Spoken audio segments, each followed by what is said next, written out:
School Sports. Fans, I'm IHSA Commissioner Paul Knighty, and I just want to say, welcome back. This is game time. This is Indiana High School Sports. This is your IHSAA. You want a career that will transform your life while you change the lives of others by helping them live well. With a health or exercise sciences degree from IUPUI School of Health and Human Sciences, you will gain an in-depth understanding of the healthcare industry while preparing you for a variety of graduate and professional programs in health. And with Indy as your classroom, you will have clinical options within leading hospitals right in our backyard, as well as a degree from Indiana University, reputable leaders in the healthcare industry. It all starts here. Can't get to a computer? Then we've got you covered.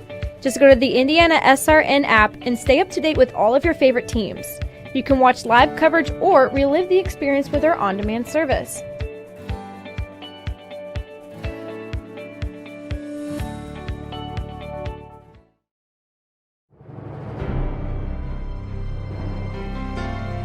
You're good at basement basketball.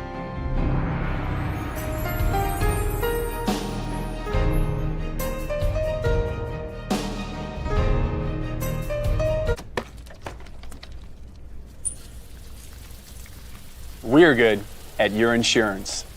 Start with Indiana Farm Bureau Insurance, online, over the phone, or in person, and stop knocking on wood. Mortgage Group. I've been teaching here at Guerin Catholic for 13 years. I've been assistant coach also for 13 years. And I think it's important in today's world that we have young people growing up with the morals and values of faith-based education. Hello, I'm Dwayne Thompson with Integrity Mortgage Group, and I support Guerin Catholic High School because I'm good friends and business partners with assistant coach Tommy Muscari, and any chance I have to support a Christ-centered education for today's youth, I take advantage of that opportunity and support in any way I can with my time, effort, volunteering, funds, and commercials like these. Together we soar. Guerin Catholic Sports on IndianaSRN, where you're always in the game.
Two games down, one game left to go. That's for today at least, as we are back for game number 3 of the HCAC Baseball Championship from Kokomo Municipal Stadium in Kokomo, Indiana, featuring the number 1 seed Franklin Grizzlies. A chance to see them for the first time and back for their second game today are the 5 seed Ravens of Anderson University, all coming to you live tonight right here on HCAC.TV, powered by IndianaSRN.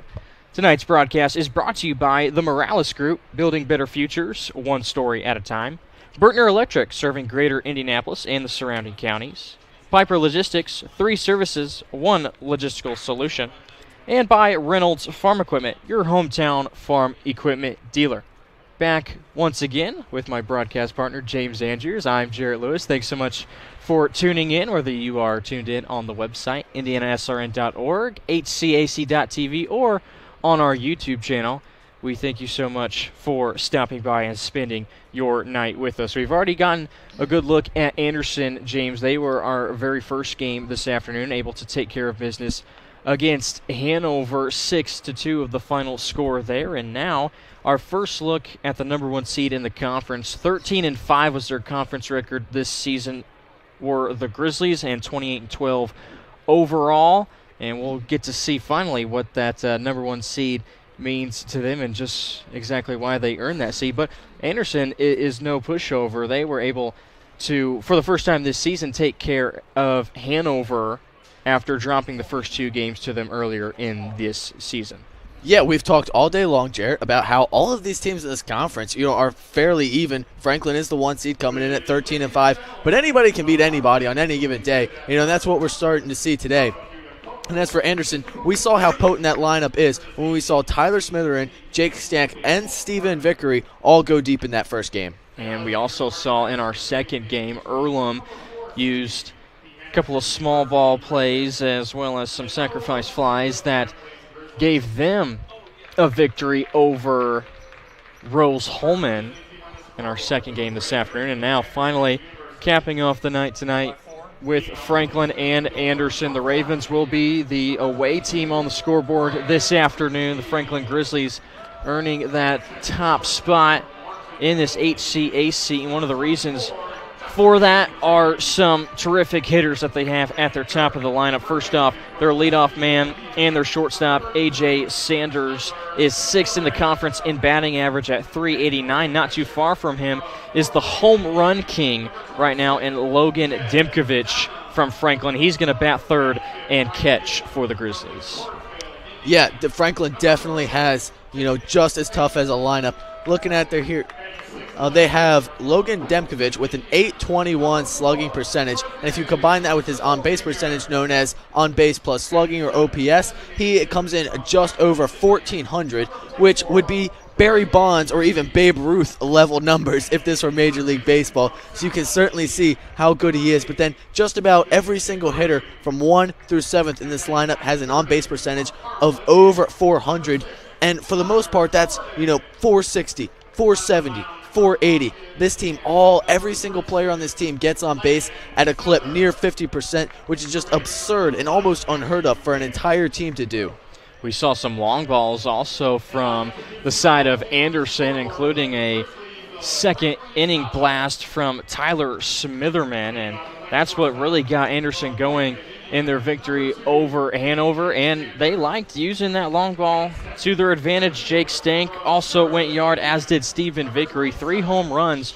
The 2 teams combined coming into this one, they're 1-2 in the conference when it comes to home runs. Franklin has 52 this year. Anderson at 43. That's 95 dingers, so we could see some long balls before the night is over, as Franklin will now take the field as a designated home team. We'll take our first break. We'll come back for the first pitch between the Ravens and the Grizzlies on HCAC.TV.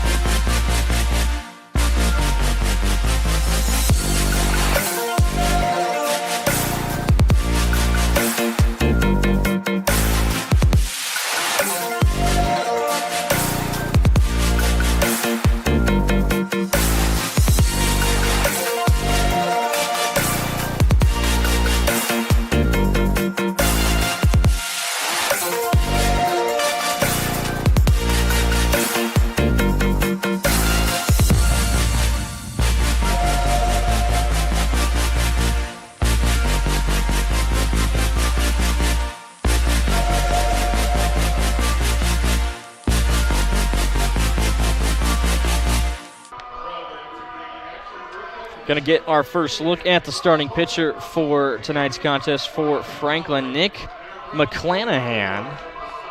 A terrific season for McClanahan, 2nd in the conference in ERA at 3.02. Does not have a loss to his record this season. This will be his 12th start. He is 6-0, over 62 innings pitched.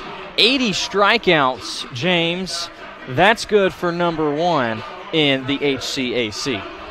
Yeah, we've talked all day long about how a lot of these pitchers, they want to pitch to contact, and a lot of the hitters, they're being aggressive and trying to put the ball in play. Well, McClanahan's a little bit different. He's going up there, and he's looking to punch you out, and that's something I'm really interested to see from him, is how these hitters fare on Anderson's side versus more of a power pitcher rather than somebody who's trying to finesse a little bit more and work the corners.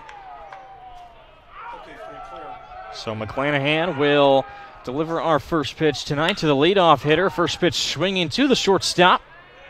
Quick work, one pitch, one out. Doing the honors is A.J. Sanders, a guy we mentioned not too long ago, who will bat leadoff on the other side for Franklin.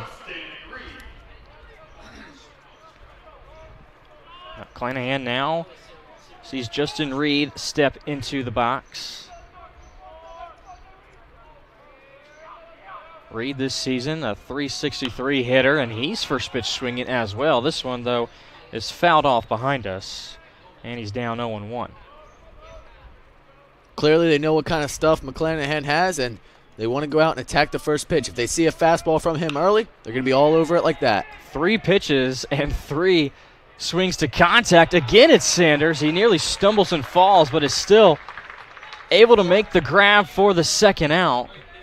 Sanders getting his steps in early on.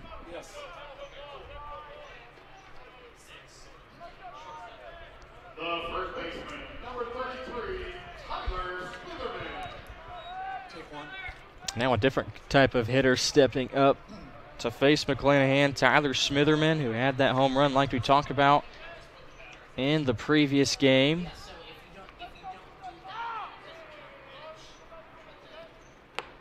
First pitch, check swing, fouled into the mitt of the catcher behind the plate. That's Dimkovich. Hanover couldn't keep Smitherman off the base paths for much of that game. Be really key. This is the key matchup here. McClanahan versus Smitherman. Power versus power. McClanahan really rearing back and firing on that last pitch. Here he comes again. Has Smitherman down 1-2 as that one runs up and in to the first baseman.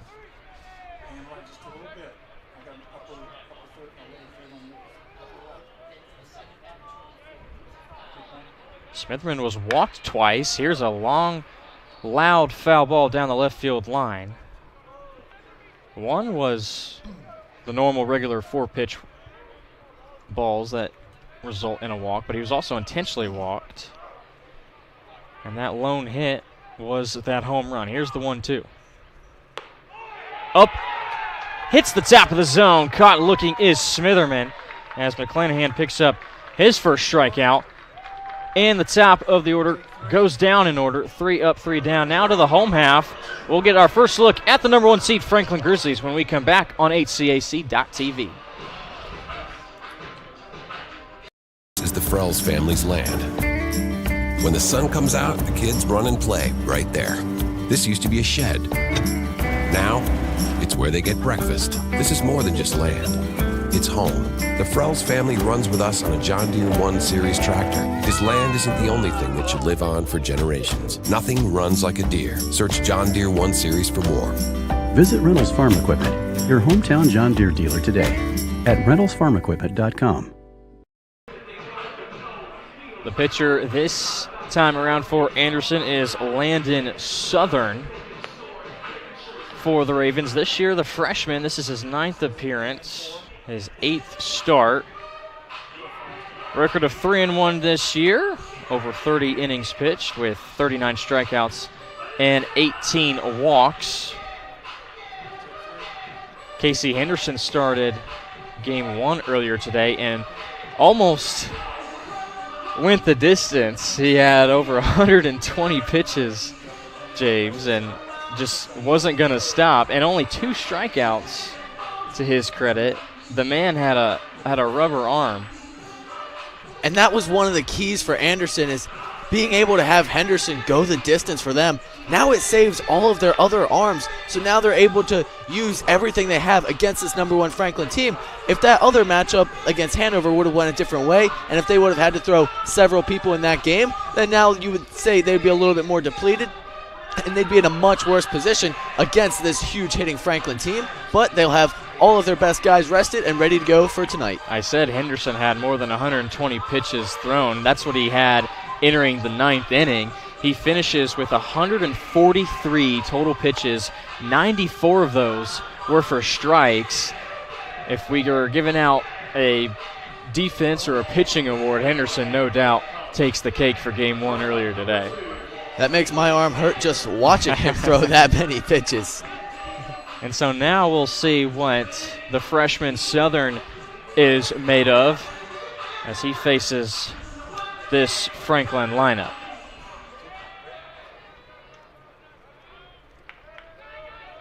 So leading off is the shortstop Sanders. First pitch swinging, sends the right fielder a couple steps back into the right field corner. Making the catch out there is Jenk Stink. And just like the top of the first, we have one pitch and one out in the bottom.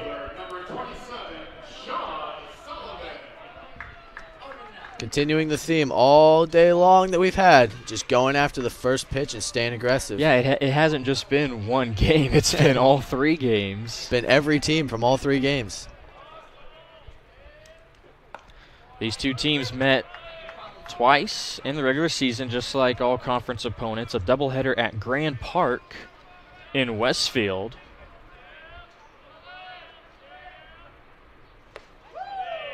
First game was a win for Anderson. They took down Franklin 10-5. And then in the latter of the two, it was a 7-run victory for the Grizzlies, 9-2. Just like McClanahan, Southern doesn't like to take too much time in between pitches. 2-1 the count to Sean Sullivan. Opposite field hitting. Sullivan one hops it to Stink in right field, and that's our first hit of the ball game.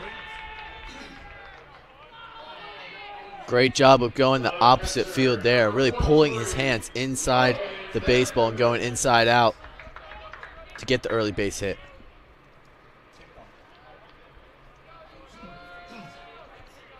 Sullivan this season, .321 hitter. 6th on the team. 2nd on the team is this guy, Logan Dimkovich, .365 this season. 19 home runs, 61 runs batted in.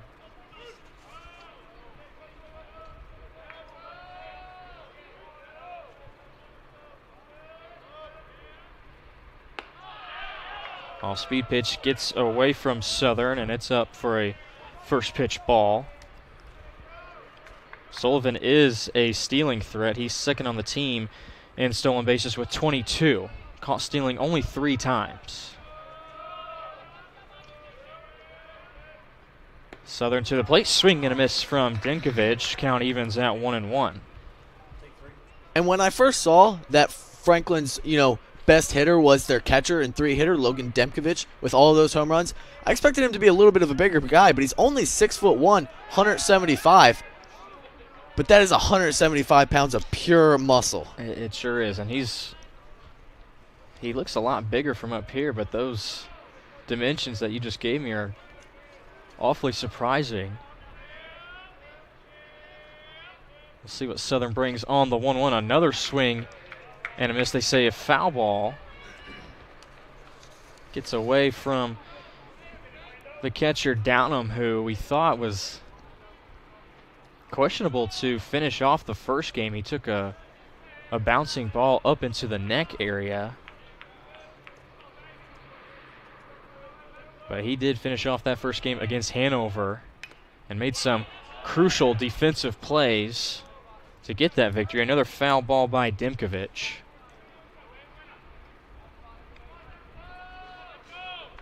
No doubt he's been a rock back there for Anderson. And helped guide Henderson through several jams as well. Upstairs with the fastball, counts now 2-2. Catchers are always the unsung heroes back there, but they have arguably one of the most important jobs of calling every single pitch all game. It truly is a mind game that they're playing. We'll see how Downham and Southern connect here. 2-2. Another fouled off pitch. Dimkovich staying alive.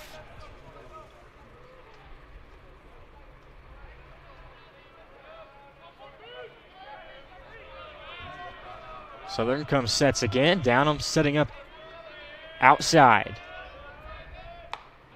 Up with the fastball, beat him with the heat. Demkovich strikes out swinging, and there are 2 down. Great pitch location there with the high fastball. Demkovich saw it, looked really good with that ball coming in high, but isn't able to get his hands on top of the ball and goes down swinging.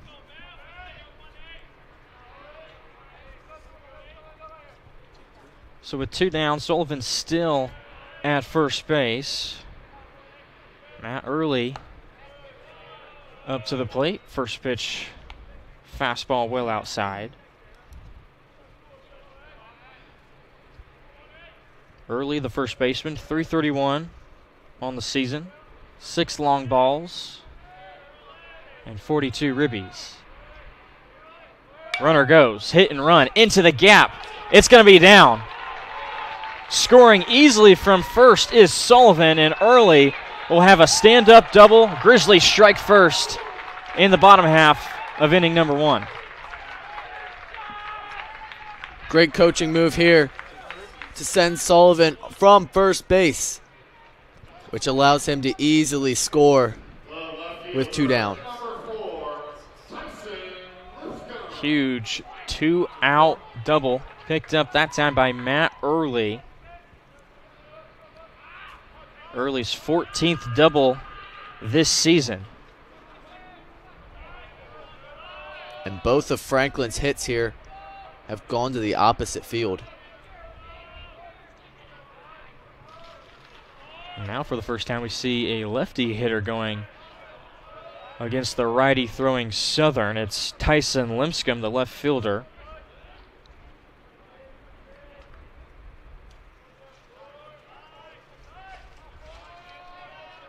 Limpscomb, the 5 hitter. The top 5 hitters in this Grizzly lineup, all batting over 300, all batting over 320.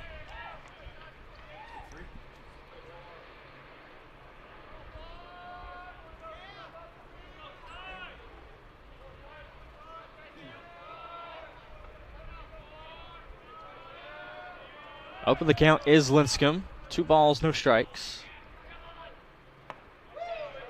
Picking up a strike there is Southern. Fastball in the outer part of the plate.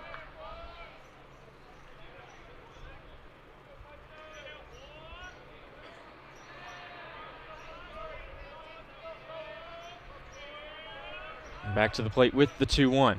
Off speed, stays upstairs. Southern with that base to work with. But his pitch count is running up in this first inning.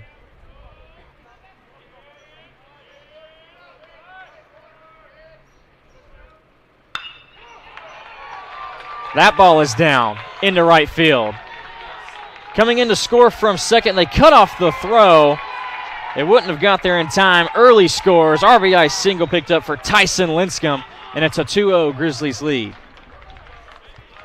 You can see how good of a hitting team these Grizzlies are. Mentioned it, the first 2 guys saw pitches away, so they took it to the opposite field. Lipscomb sees a pitch in, so he pulls it.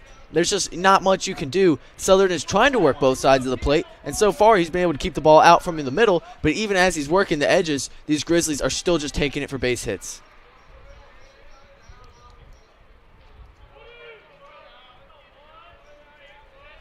Adding on another run with 2 outs. Franklin, 2 runs off 3 hits. First pitch strike this time from Southern, as he's already reached 20 pitches thrown in this opening inning.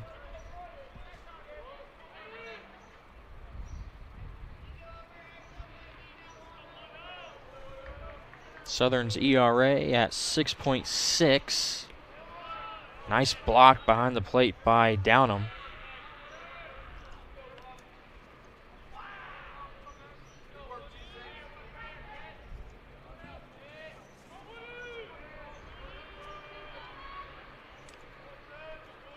Noah Wood, 295 hitter with the 1-1 count. Just up. Didn't miss by much, though.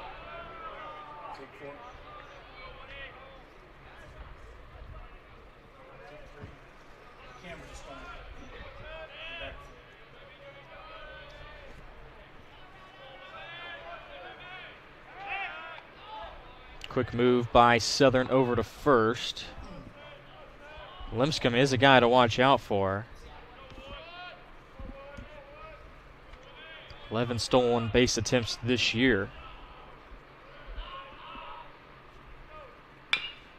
Ground ball down the third base line. They say foul. Would have been a tough play for Gordon anyway. Took that high hop off the turf. That's one Wood was hoping would stay fair. He most likely would have been able to leg out a base hit from it.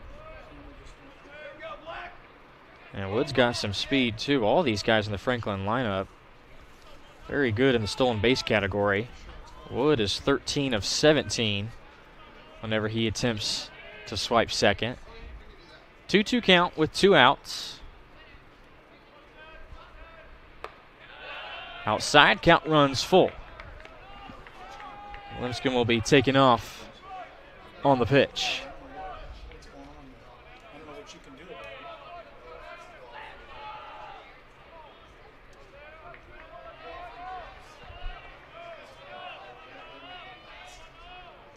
Trying to limit the damage. Southern with the payoff. Flare into right field. Coming in is Stank, and he will come in to make the catch on the run, and the side is retired. 2 runs across for the Grizzlies off of 3 hits as they strike in the opening frame. Heading to the top of the second from Kokomo on HCAC.TV.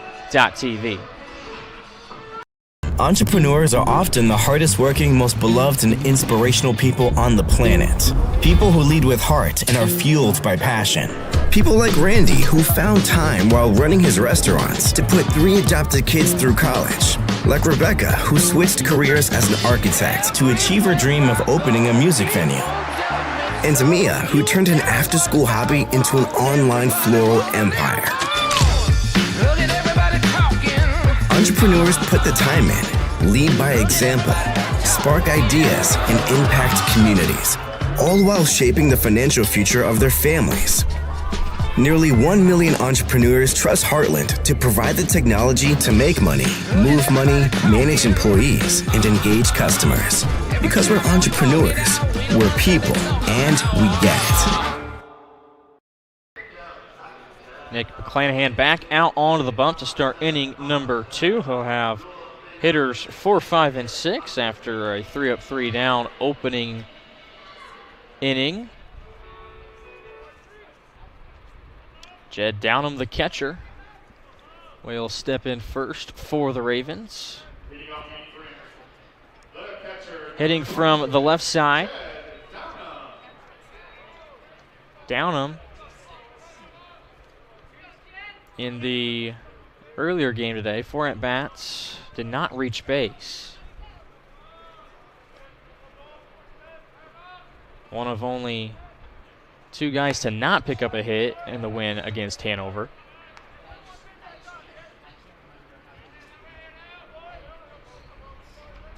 But made up for it with tremendous skills behind the plate. Catching a complete game for Casey Henderson. Swing and a miss on the 2-0 count. It's now 2-1.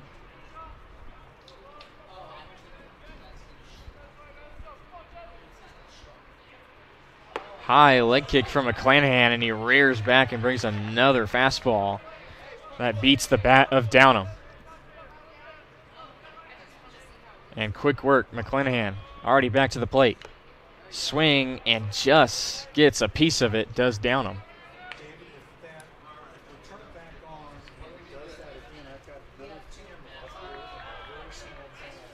Another 2-2. Swing and a miss. He tied him up. Heater on the inside corner, and it's the second strikeout picked up for McClanahan. McClanahan just uses his long arm action to really just fool the hitters. And it's clear they don't really pick up the baseball until right after it leaves his hand. And when you can't do that, it just leaves you so little time to react to the pitch.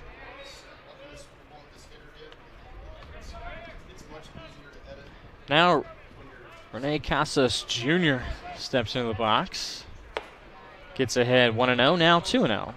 Casas Jr., 2 hits earlier today.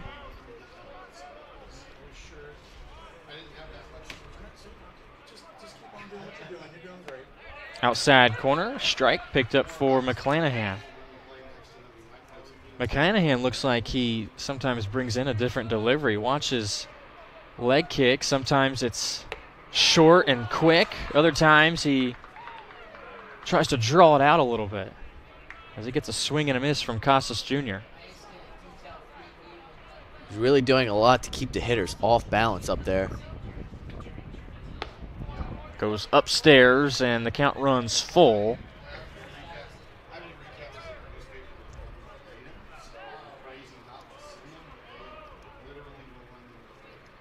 McClanahan already 2 strikeouts, 82 on the season, 8 more than the second place man, but he walks Casas Jr. and a 1-out base runner picked up for the Ravens.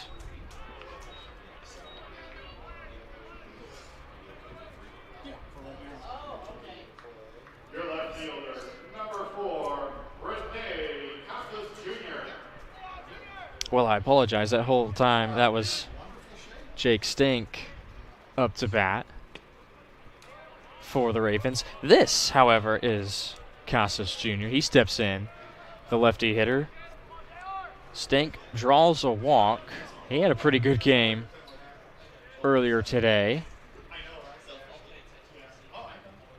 notching 2 hits, including a solo shot over the left center field wall. Casas Jr. also with 2 hits. Those guys providing good production in the middle of this Raven lineup. That was one of the biggest keys for Anderson in that first game was, we know how potent the top of the lineup is, but it was really the middle and the bottom that just gave them a huge boost that was able to just lift their offense.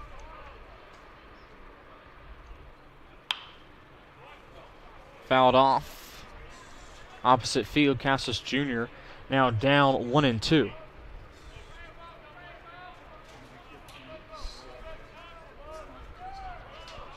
Stank also scored 2 runs. Looking to be the first one to get into that category against Franklin. Yeah, that's good.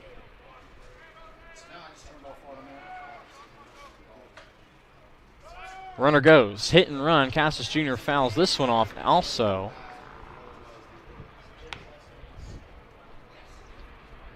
With 1 out here in the inning, I like the aggressive base running by Anderson, trying to get something going by putting a runner in motion, going to the hit and run.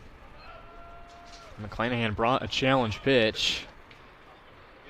What will we see this time? Quick throw over, keeping Stank in check.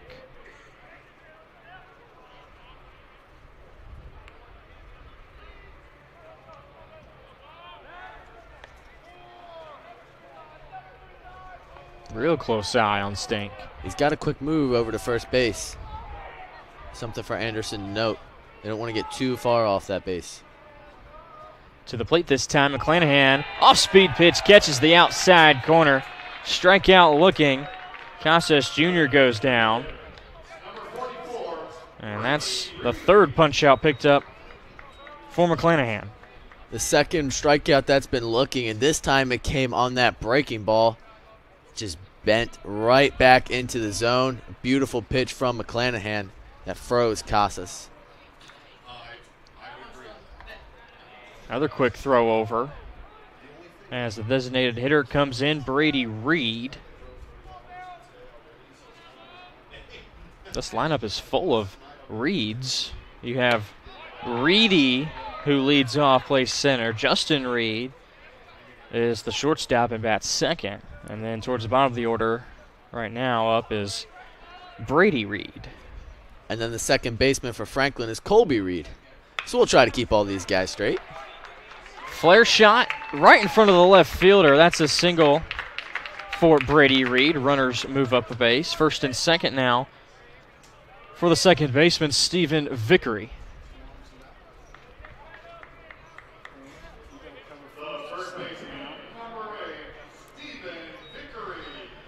Vickery in his 4 at-bats, 1 hit, and that was his home run. That extended the Anderson lead over Hanover and proved to be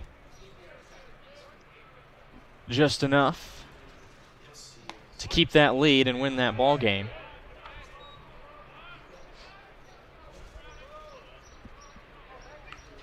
What a time that was for his first home run on the season.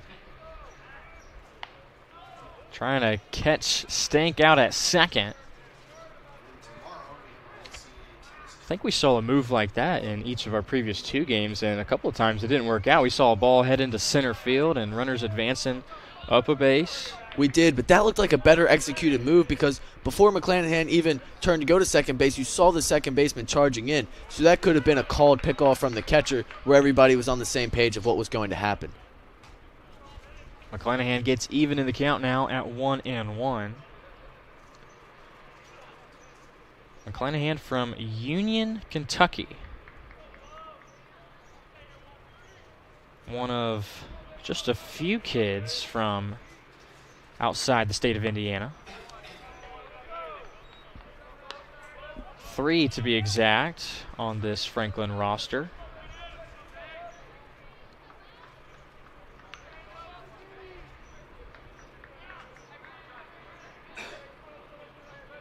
A lot of Center Grove kids playing baseball for the Grizzlies.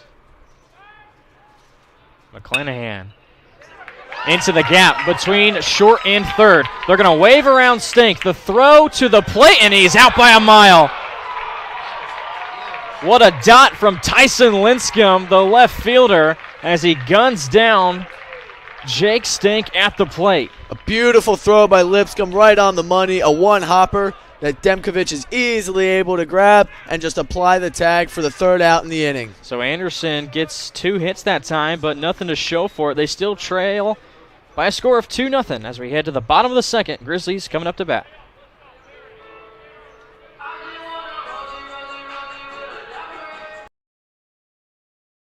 They say nice guys don't finish first. So maybe it's time to reconsider what it means to be first. It's about being your best, but knowing you could be even better. It's being present, but respectful of history. You sure you want to make that move? It's donating something more valuable than money. It's believing in yourself and something bigger. It's coming from different families, but treating each other like brothers. It's not just being a man, it's being a Mason.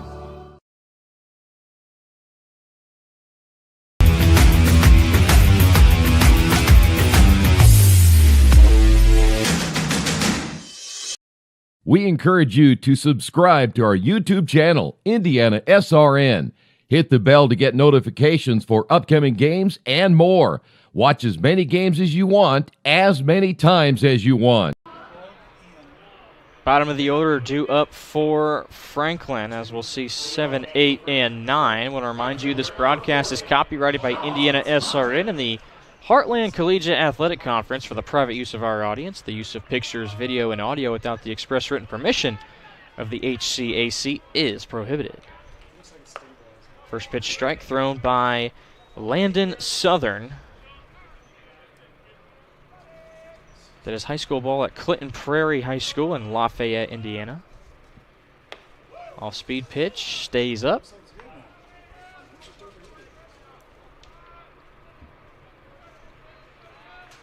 Out in right field, Sean Thomas will lead off this 2nd inning.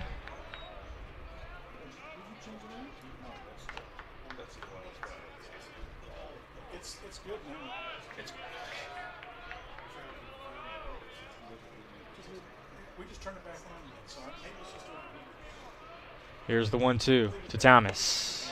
Check to swing, though. Check over to the first base umpire. They say he did not go. Ravens fans didn't think so. That was close, but I have to say that is probably the toughest call to make in baseball, if not all of sports, for a referee / umpire to make. That happens so fast.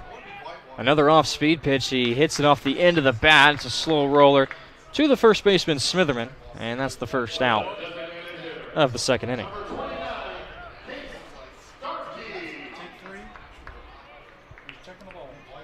Now it brings up Case Starkey, the designated hitter.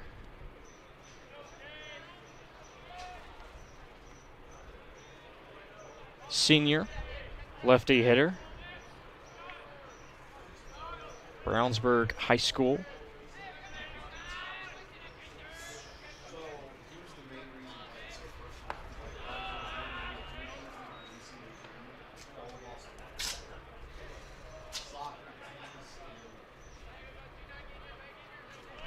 Starkey does have 3 home runs this season.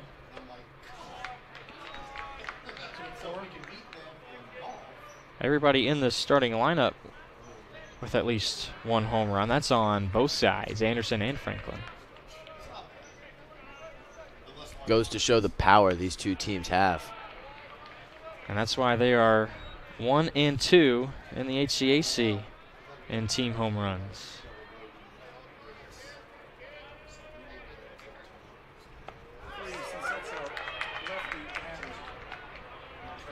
Counts now even at 2 and 2. Franklin is second in the conference in batting average at .311. Anderson is 5th in that regard. Swing and a miss. Strikeout picked up by Southern, his second.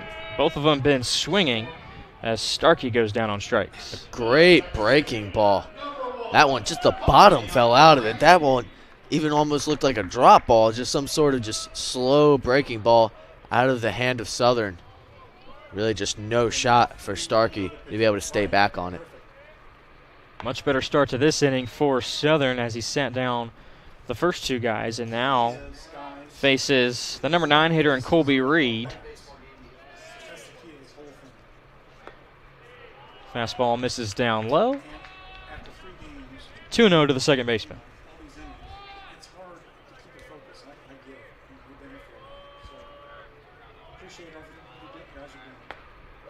Inside, good enough for a strike.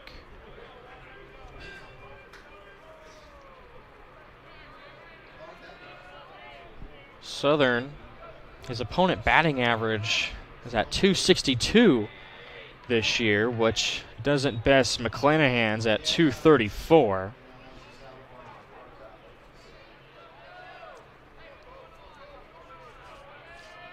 Southern back to the plate, hot shot down the left field line. Reed is going to go in with at least a double. The ball stuck in the corner, finally thrown in by the left fielder. Casas Jr. tracks it down. And maybe some 2-out magic here in the bottom half of the second for Franklin. Let's take another look at this. This ball was just roped down the left field line. Good effort by the third baseman, Noah Wood, to try to make a diving grab. But it was just hit way too hard. And Colby Reed has himself a stand-up double. Gordon at that hot corner has had a couple of tough plays to make against Hanover, and right there going all out, trying to prevent that one. Here's a high, deep fly ball. Into the gap coming in is the center fielder, Reedy, and that will retire the side. So the Grizzlies pick up the double from Reed, but nothing after that. 4 hits total for the Grizzlies, and they still lead 2-0 as we head to the top of the third. You're watching the HCAC Baseball Championships on HCAC.tv. I'm Keith Myers, Vice President of IndianaSRN. Thanks for joining us. Do you know IndianaSRN broadcasts 350 games a year? All sorts of sports? Yeah, we do. Hard to believe, isn't it? IndianaSRN loves to put student athletes first on our website.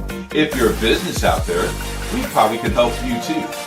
Contact us at coach@indianasrn.org. Grandma from out of state thanks you.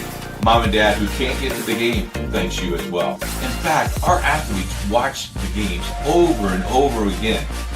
Our military has enjoyed the games as well. So sit back and enjoy the game. It's IndianaSRN. Welcome back to the HCAC Baseball championships right here on Indiana SRN. Don't forget our coverage will begin tomorrow afternoon at 12:30 as Hanover takes on Rose-Hulman. And also a game at 3:30 and again 6:30 tomorrow night as well, right here on the network. Back to you guys. Thanks so much, Keith.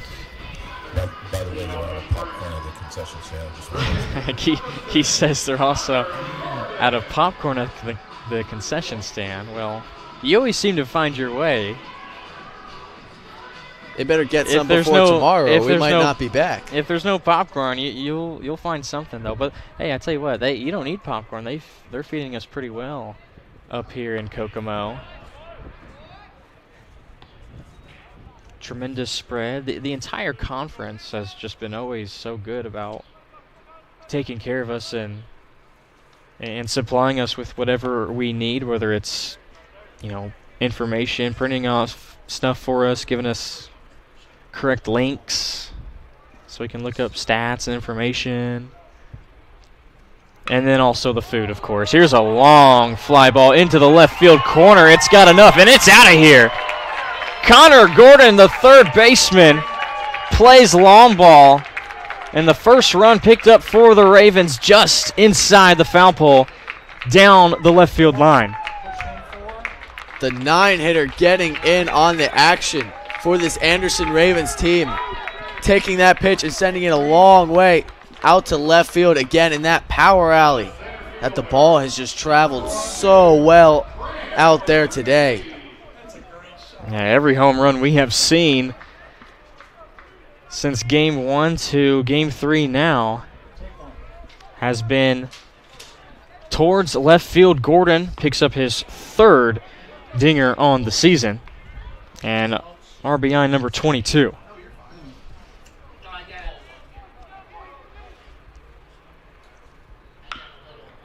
Now back to the top of the order, and that one's going to get by Reed, the second baseman. This is Graham Reedy, who is going to reach base.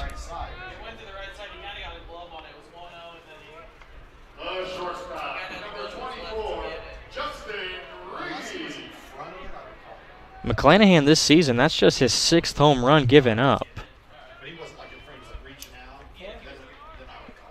And for the number of innings that McClanahan has gone, it's a pretty good number to be at, although it does cut the deficit for Anderson down to just 1 run. This Anderson team showing that they can hit with anybody. Reed, jam shot will go over the head of Sanders. Reedy was forced to check up, so he's just going to stop in at second base, but it's back-to-back singles now for the Ravens. First 3 batters up, all 3 making an impact. That's 3 straight hits here for Anderson. And if we go back to the last inning that ended on a base hit with the throw to home, that's actually 5 straight hits now for the Ravens. McClanahan is starting to get knocked around a little bit here. Check swing by Smitherman. They'll go to second, trying to get 2, and they got him. 1-6-3 is how it'll go down in the score sheet. Reedy does move to third base, but it's 2 outs picked up on that play. Just like that, 1 pitch, 2 outs. That's a pitcher's best friend there, the double play. And that is a big out by McClanahan after giving up 5 straight hits. He gets the most dangerous hitter, Smitherman, out and picks up an extra out on top of it. Now is 1 out away from getting out of this inning with minimal damage.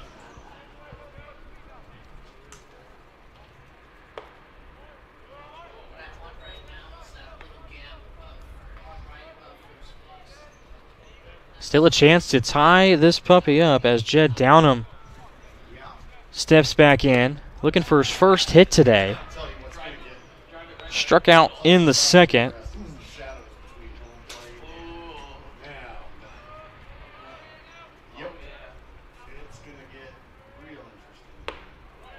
On a 2-0 count. Big hack from Downham. That's exactly what he did back in the second inning. McClanahan trying to fight back.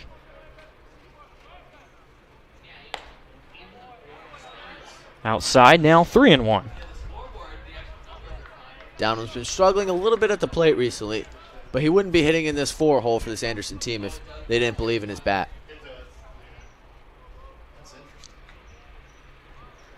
Second baseman Colby Reed playing deep into the hole. That one almost hits Downham. He'll take the base anyway on 4 balls.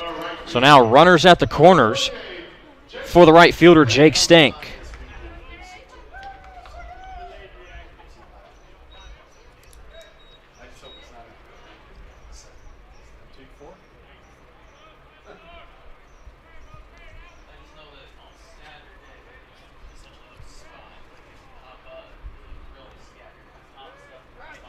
Stank is looking to keep his hot day rolling. Coming off a good first game, 2 hits on 3 at-bats. He also walked. Drew a walk in his plate appearance this past inning. McClanahan to the plate. There's a strike. 1-1 now to Jake Stank.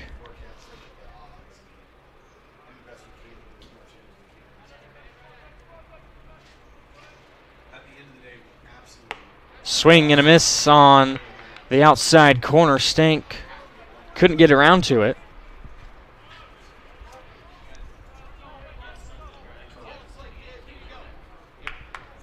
McClanahan has been able to pick up a strikeout in each of the first 2 innings. Can he get one right here? Slider runs well away from the plate. Now the count's even at 2-2. With 2 outs and 2 men on. Fastball gets away from him. Now the count is full. We'll see Downham take off on the pitch. This will be pitch number 50 for McClanahan here. The payoff. Swing and a miss. Went back to that slider on the outside corner and was able to get a chase from Jake Stank. So the damage is limited, a 2-1 advantage for the Grizzlies, as they will now bat in the bottom of the 3rd inning when we come back here on HCAC.TV, powered by IndianaSRN. Becoming a licensed sports official is a great way to make a positive difference in the community and support the over 160,000 Indiana student athletes that participate across 22 IHSAA sports. Sports officiating allows you to stay connected to the game, become a role model for our young student athletes, earn extra money, and support the patrons and communities of our IHSAA member schools. To learn more about becoming a licensed IHSAA official, log on to ihsaa.org/officials today.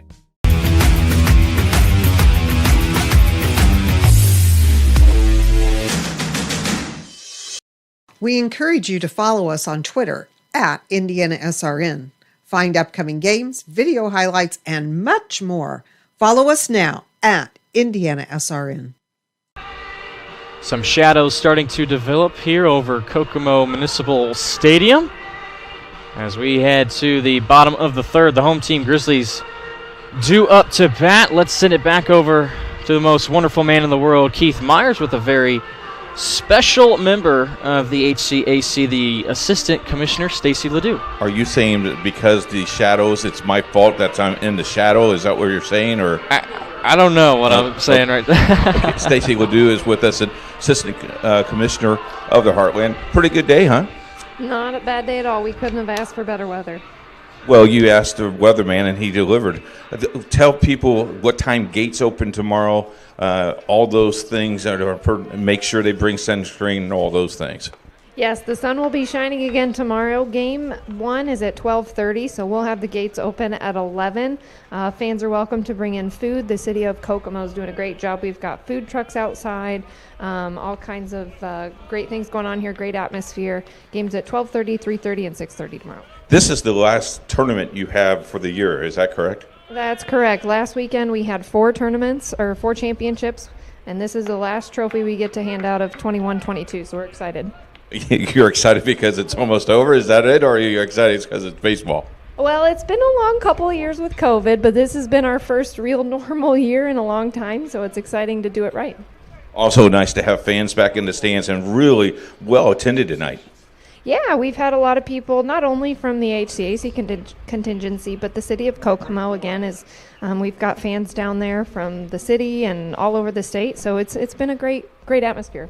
And our coverage has been great with North Carolina. You read a couple of letters today. It's kind of nice that people are realizing that the Heartland is doing something different. Yeah, if you can't be in the stadium, the next best thing is this broadcast, and you guys are doing a wonderful job really elevating our championships and making us look way better than we are.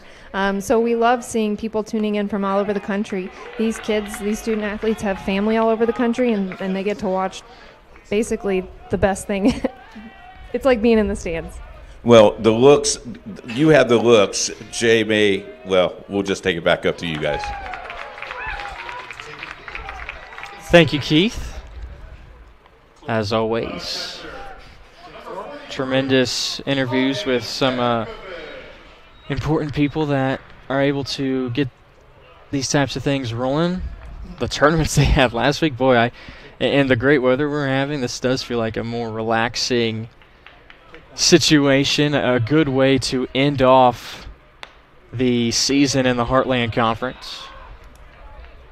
I could imagine trying to put on 4 tournaments and having to battle the weather at the same time.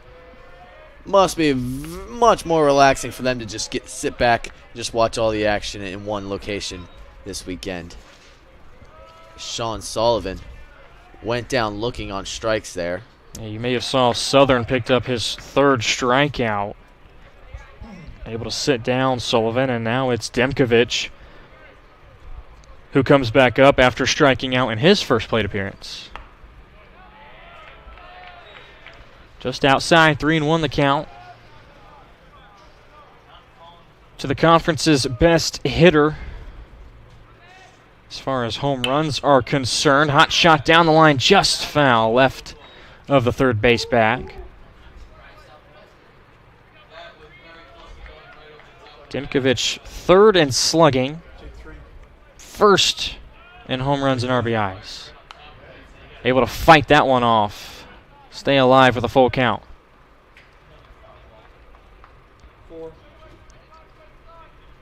Also top 3 in the conference in OPS is Demkovich. Another 3-2. Swing and a miss.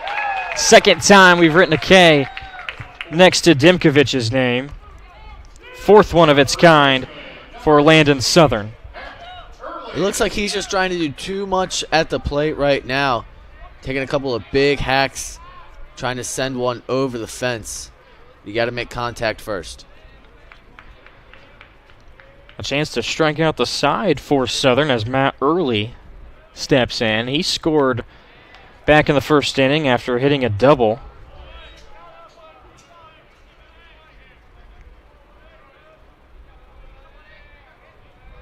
Picking up an RBI after Sullivan reached base in that 1st inning. Outside corner fastball is good for a strike.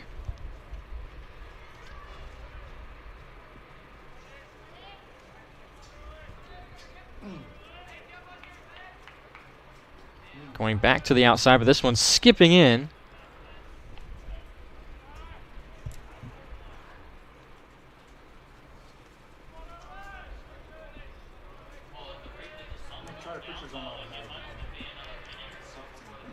Two and 1 count to the first baseman Early. Swinging to the shortstop. A 2-skipper into first. They rule him safe.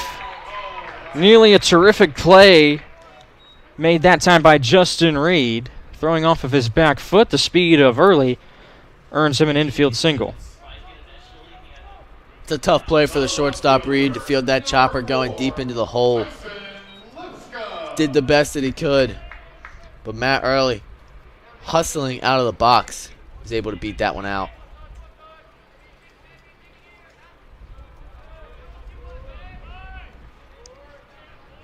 So a man on with 2 outs. Too much inside to Tyson Limscomb, who had that terrific throw from left field to gun down Stank.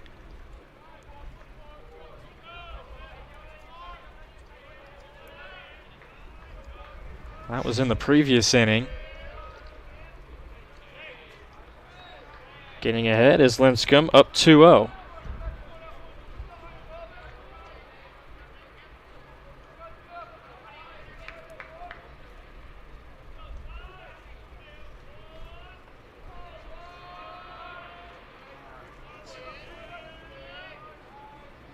Back to the plate comes Southern, swing and a miss. Took a healthy hack, did Limscomb. Looked like he was trying to send one over the right field wall for the first time today.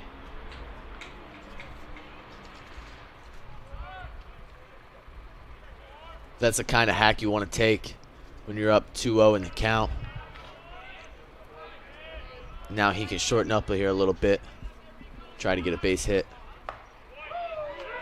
Called strike by the home plate umpire. Hits the outside corner, so it's a 2-2 count for Limscomb.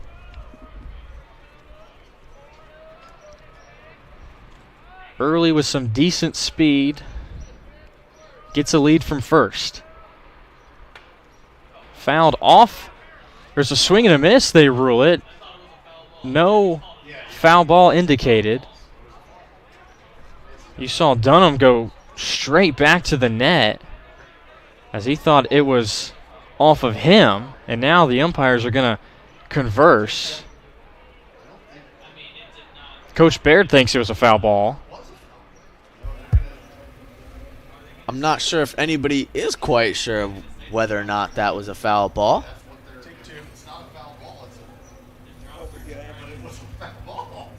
And so Coach Baird gets an explanation first, and now the umpires will come together. Hey, fellas. I'm down here right by the coach, and he's just asking to ask the second base umpire if he saw the contact. So if the home plate umpire is unsure, they're going to check the second base umpire, see if he saw anything, as he had the vantage point straight across.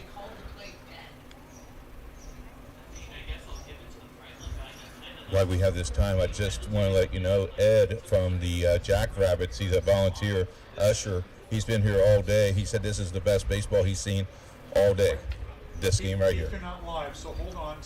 A long, lengthy conversation between the 4 men in blue. While we have that time, guys, I just want to let you know I'm talking to Ed. He's an usher from the Jackrabbits. He said this is the best baseball he's seen all day, and he's enjoying himself. He's coming back tomorrow, I think, and also Saturday. And I think he's going to buy Jerry some biscuits and gravy at the hotel tomorrow, because I know Jerry loves biscuits and gravy. Now, you can't pass up a good plate of biscuits and gravy. By the way, you should see this plate of nachos I'm looking at. Of course, I'm not eating it, because if Debbie's watching, I don't want her to know I'm eating nachos on top of my Chipotle. We're timing this delay. It's now been 3 minutes.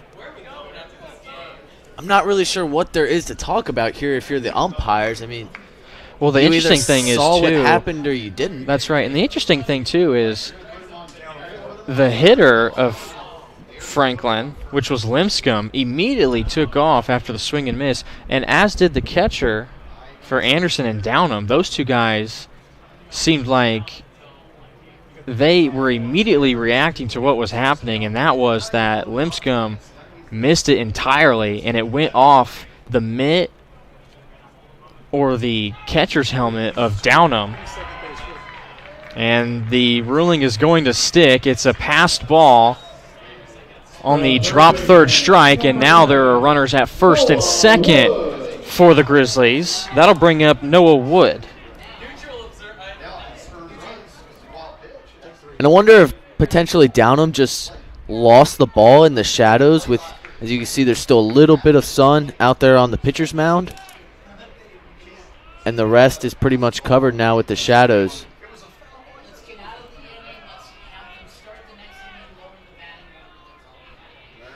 So after the long discussion between umpires, we're back to baseball, and there's a strike thrown from Southern. He was able to get Noah Wood to fly out to right field back in the first inning.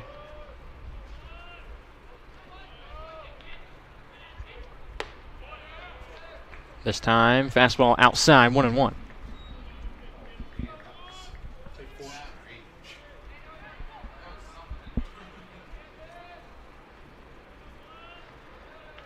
And in this inning alone, you see the shade from the stadium has moved from the third baseline out to the pitcher's mound. There's a ball that's going to drop in front of the left fielder. It's going to score one.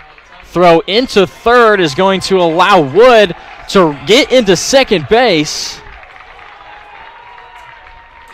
So on the throw, Wood gets to second. Runners at second and third. Franklin extends their lead back to 2 runs. Great piece of hitting there by Wood, staying in and driving that ball to left field.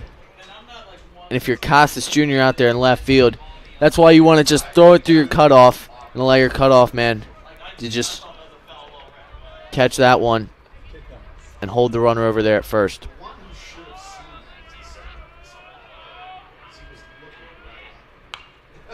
Foul ball straight back over our heads.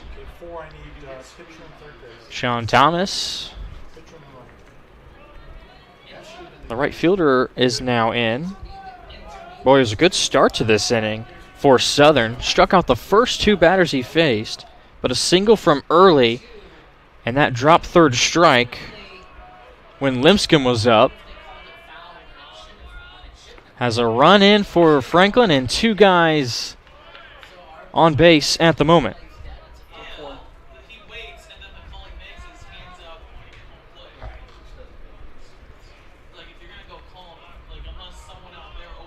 Big spot here for the freshman pitcher.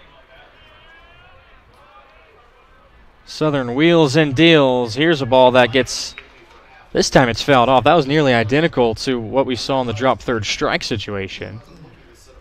But that one a lot more clear that Thomas was able to get bat to ball. Jerry, I have the ruling if you want to know it. Southern and Downham will now head out to the mound and talk about something real quick before this 1-2 pitch. He ruled it a pass ball, drop third strike. Was not a foul tip. They thought it was a foul tip, but he ruled it a swing strike and then hit the catcher's mask. So that's why they let him go down to first base.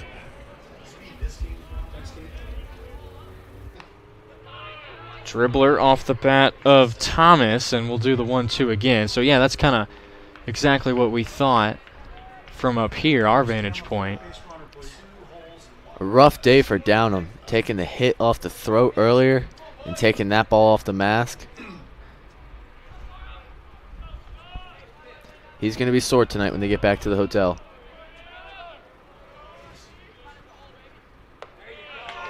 Breaking ball. Downham doesn't get the call, or Southern. And a big secondary lead by Lipscomb off of second base. He was about halfway down to third base. That's exactly right. That's what caught my attention out there. He was about a deer in the headlights, and if Downham is looking at him initially, he may be able to gun him down. Hitting it to the right side to the second baseman. A clean field and a clean throw. Thomas is out as Vickery does the honors. The Grizzlies do tack on another run. They're back up to a 2-run advantage. 3-1 is our score. Top of the 4th inning is coming up next right here on IndianaSRN.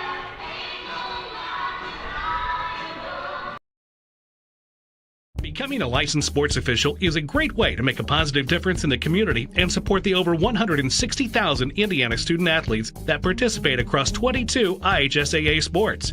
Sports officiating allows you to stay connected to the game, become a role model for our young student athletes, earn extra money, and support the patrons and communities of our IHSAA member schools. To learn more about becoming a licensed IHSAA official, log on to ihsaa.org/officials today.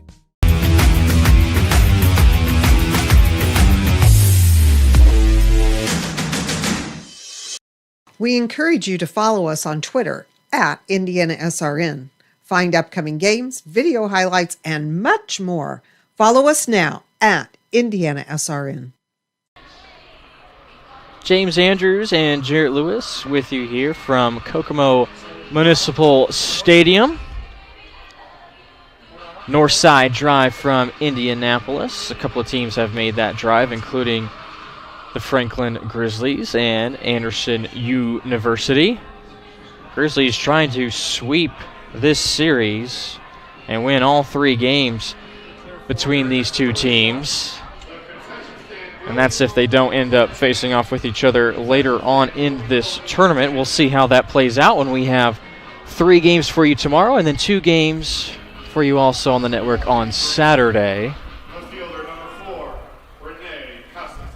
Rene Casas Jr. will start things off in this 4th inning. First pitch swinging, fouls it straight back. Hey, fella. Wait a minute. What are you going to tell me? Hey, fellas. Concession stand's closing in 10 minutes. You want anything? Okay, too late. Thanks. All right. I would love some more of those fries since you're asking. It's late. I kind of want some candy. Not gonna lie. Just outside. 0-1. Now 2-1.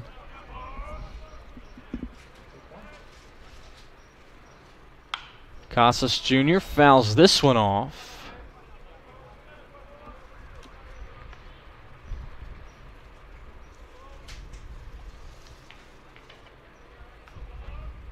McClanahan with a good finish to that 3rd inning, able to strike out Jake Stank and only give up the 1 run to Anderson.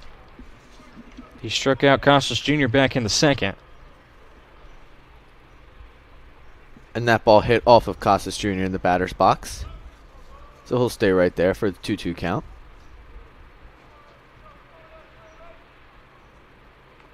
That one might have hit him. I think it did. Casas Jr. takes one maybe off the top of the foot or right on the ankle, and he's going to hustle it right off into first base.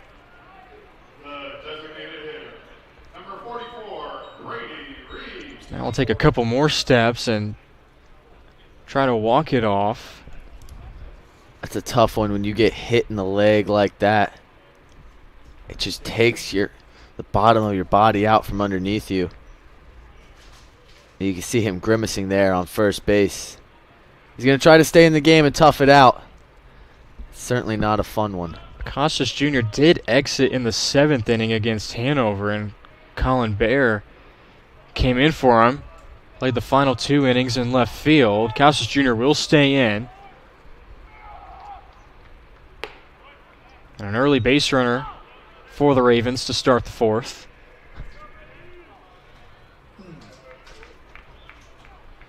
Brady Reed singled in the 2nd. Back up for another appearance. Takes a strike on the outer part of the plate. Reed was 1 of 3 with 2 runs batted in.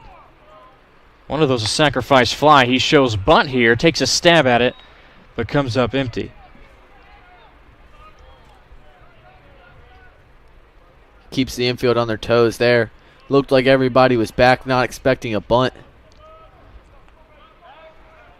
With 2 strikes, I doubt he'll try it again.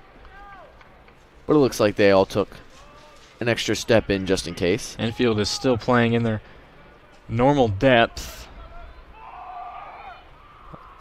1-2, McClanahan, jam shot right over the heads of the Franklin Grizzly players in the dugout. On its way over to our cameraman down that third base side also. Is that Chance over there? It is. Thumbs up from Chance. Here's a shot down the right field line. It's going to be 2 for Reed. Standing up with a double. Nobody out. Ravens back in business yet again. Great job of just fighting off pitches from Reed. Finds the one he wants and laces it down that right field line. Now Anderson has got something going here. Again, for the 3rd inning in a row, they're getting some base hits on McClanahan. That'll bring up the second baseman, Stephen Vickery. Vickery with the 1 hit earlier today, a home run over the left fielder's head. In a prime spot here, he will pick up an RBI. They'll try to get the man out at third, which they do. The tag applied at the chest as they do nab out Reed.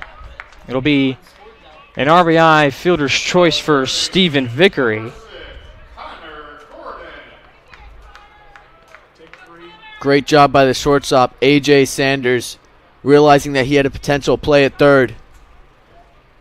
If you're Reed, you probably wanted to stay at second base. The general rule of thumb is if the ball is hit in front of you, you stay, and then you wait for the throw to go through. And if the ball is hit behind you, then you go and you try to advance to the next base. That ball was hit in front of him, and that's why he was gunned down at third.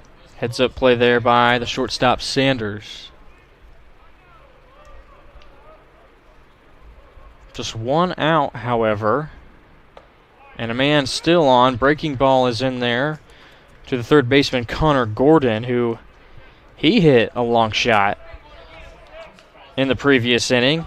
That's how they led off the 3rd inning.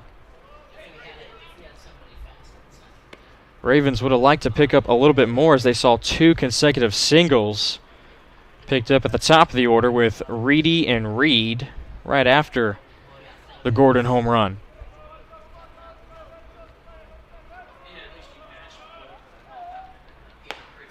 Fastball. Nice pop of the mitt into the catcher, Demkovich. 6 hits for both teams. The 1-run difference has Franklin out in front. Swing and a miss. A strikeout for McClanahan. And that's number 5 for him.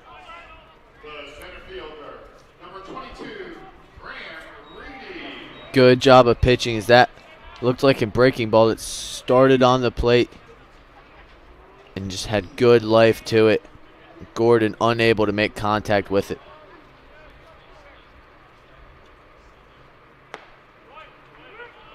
Rady sees a first pitch fastball that's in there for a called strike.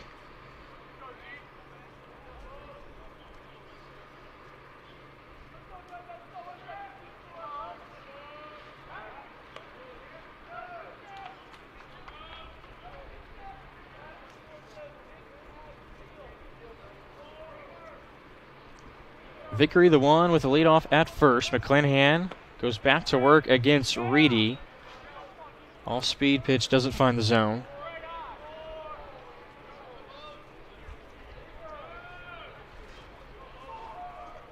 McClanahan, a tall pitcher, out on the mound, measuring up at 6'2".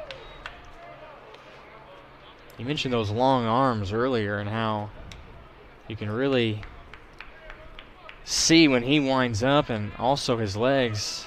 Yeah, you don't talk about wingspan a lot in baseball. It's more of a basketball term, but it looks like the length of his arms is probably about 6'4", 6'5", longer than his 6'2" frame, and that's why he's able to get such extension on his pitches.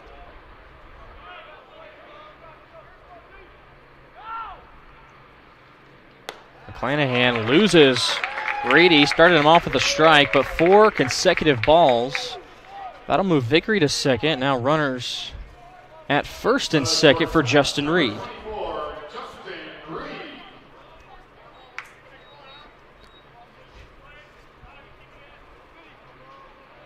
Reed singled in his last at-bat.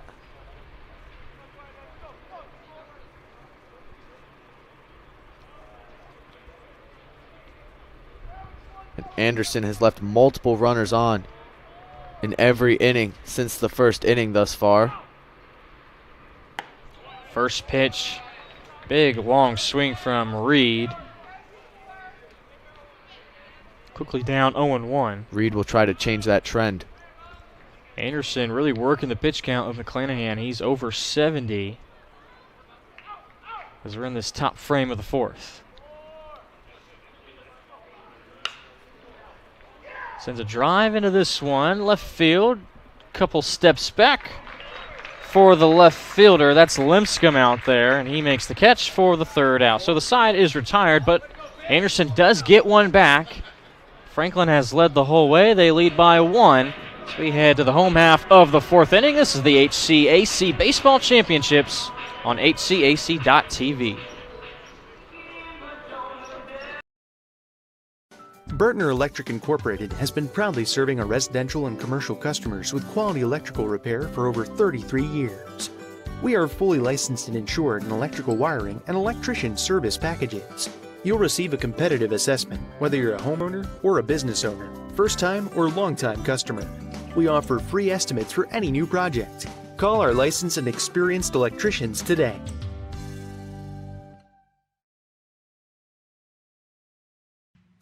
Can't make it to the game? We've got your back. Just go to www.IndianaSRN.org and tune in to all of the live action or go to our on-demand service and relive your favorite moments.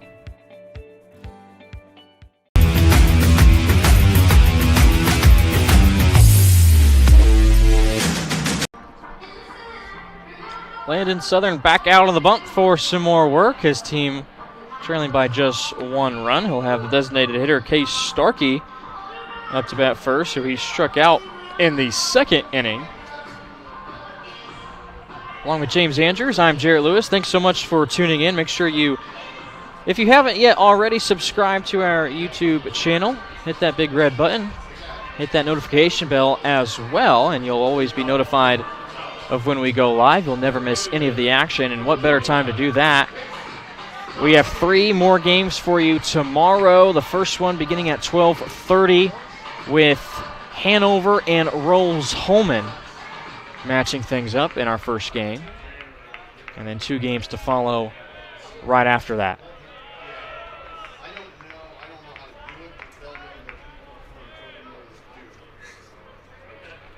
We've also been giving some shout-outs to people who follow us or give us a like on Twitter. So make sure you do that if you haven't yet already. Second pitch is a fly out to right field. Stang calls it in, and Starkey is set down. The winner of this game will take on number 2 seeded Earlham tomorrow at 3:30, right after that first game that you just mentioned. And then the team that loses this game will play the winner of the first game tomorrow, Hanover and Rose-Hulman, at 6:30 for tomorrow night's nightcap. Win or go home situation in our first game for the Panthers and Fighting Engineers.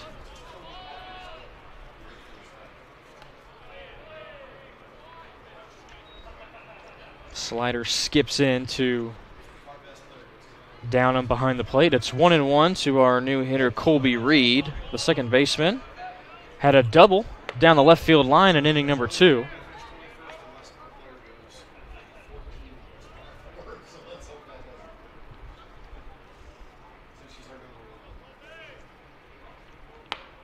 Fastball just misses.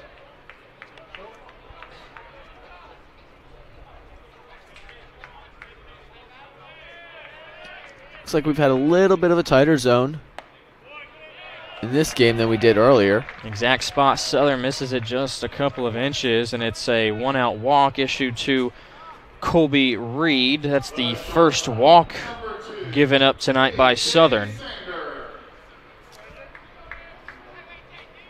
That'll bring up the top of the order for the Grizzlies. A 2-to-1 strikeout to walk ratio is what Southern is at currently. 19 walks and 44 strikeouts now. He's bumped up that number since the start of the game. First pitch, fastball's in there to the leadoff hitter, A.J. Sanders. Sanders has flown out twice in this game. Made some decent contact, but it looks like he's been just underneath of it twice. If he can stay on top of the baseball, he can really put a drive into one. Nice block behind the plate by Downham. He's had multiple of those in the 2 games that he's played behind the dish. Sanders, 6th in the conference in batting average at .389. Good enough for first on the team. Sees a fastball upstairs, 2-1.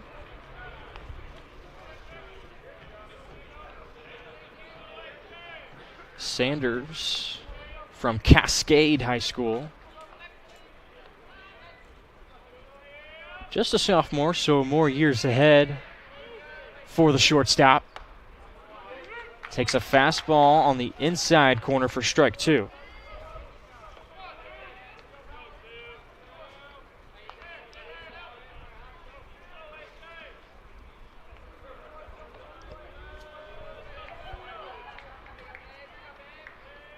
Two. Fouled straight back.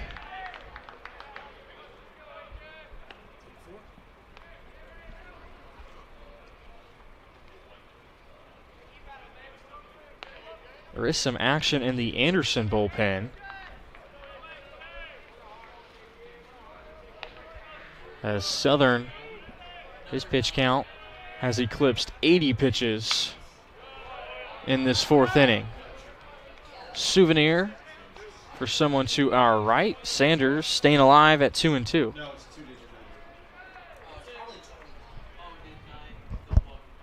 With the way our own Keith Myers has been moving around the ballpark, he might have been there to catch that ball. As he caught one earlier. He's had his hand on a couple of foul balls, it looks like, or he's been in the area at least. Another 2-2 from Southern. Sanders fights that one off as well. He's doing his best Zach Hampel imitation, the guy who goes around to all the major league stadiums trying to catch as many balls as he can, and wrote a book called The Art of Catching the Foul Ball. The things people will do, you know. That'd be the life, though. Just traveling to all the MLB parks. Gets the outside corner. Southern picks up another K, a backwards one as Sanders goes down looking. Dots the outside black there. Sanders may not agree with the call, but it was right there, and a great pitch from Southern. A huge out picked up. He sit down the leadoff hitter. Reed still stands out there at first base. Sean Sullivan now up for the Grizzlies. Slight bender, falls out of the zone.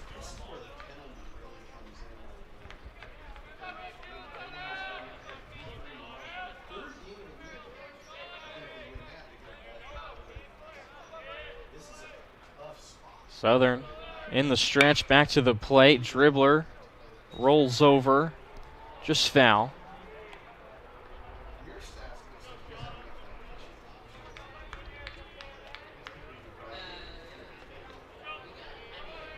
Sean Sullivan, sophomore at 6'3", one of the tallest members on this squad, from Lake Central High School.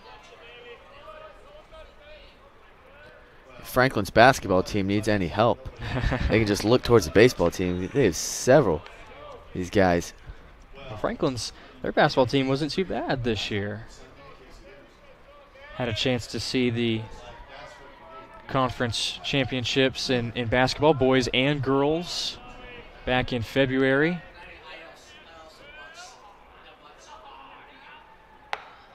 Wanted to go. It's a called strike anyway. Sullivan. Late reaction time to that outside heater.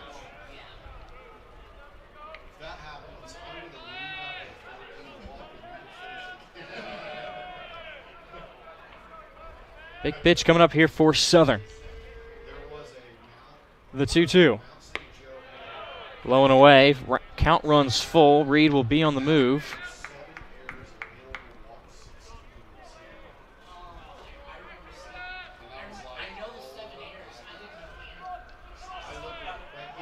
Sullivan rests the bat on his right shoulder for a second. Now wiggles it around. Downham sets up outside. Give it. This ball is hit hard and loud, but will foul. Looked like it could have been a changeup from Southern. And Sullivan would have stayed back on it. An extra split second, that ball could have gone a long way. Southern may want to keep this next pitch on the outer part of the zone. Not let Sullivan get a chance to pull it. Downham will set up. Swing and a miss. He went upstairs with it. Brought the fastball. Back-to-back strikes for Southern. And no damage done in that inning for Franklin. We'll head to the fifth. It's a 3-2 ball game on HCAC.TV, powered by IndianaSRN.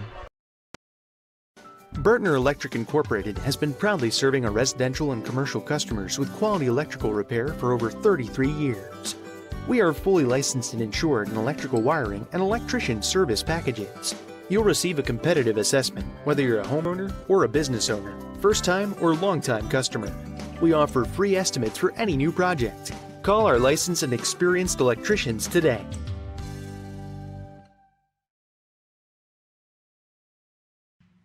Can't make it to the game? We've got your back.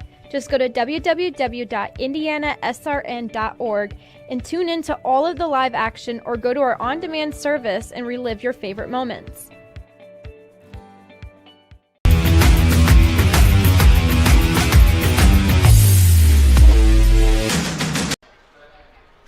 Sun is starting to move away from Kokomo Municipal Stadium as we are just about halfway home in our final game this evening. 3 games today to start the HCAC Baseball Championships here in Kokomo, Indiana. Ravens played in the first one, able to take down Hanover. This is the first game today for the Grizzlies, but we will definitely see these two teams again tomorrow. There's a look inside the Franklin Grizzlies dugout. They've led the whole way, and they still have the conference's best pitcher, Nick McClanahan, on the bump to hold on to that lead. Both teams have 6 hits so far through 4 innings and a couple of extra base runners from walks. I think the key here going into the middle part of this game is really going to be who's going to take advantage of the runners on and the runners in scoring position. Tyler Smitherman to lead off. Grounded out into a double play in his last at-bat. So far, 2 pitches steering away for Smitherman on the outside part of the plate.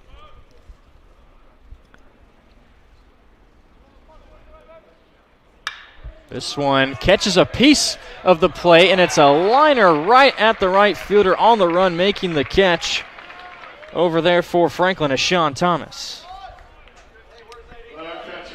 Thomas got a great jump on that ball. That ball was hit hard off the bat of Smitherman. But Thomas saw that one the whole way, and he's one of the few guys out there that still looks like he has to battle some sun. He's doing a great job of going over there and catching the ball. Downham now steps in. First pitch, swing and a miss.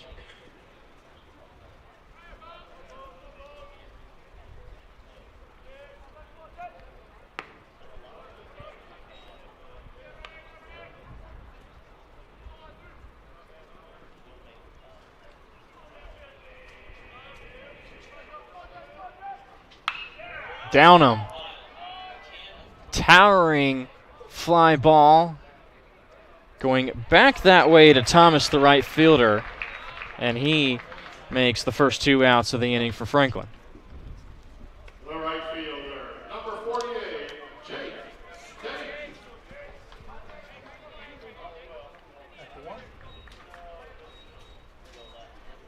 This will bring up Jake Stank, the right fielder for Anderson.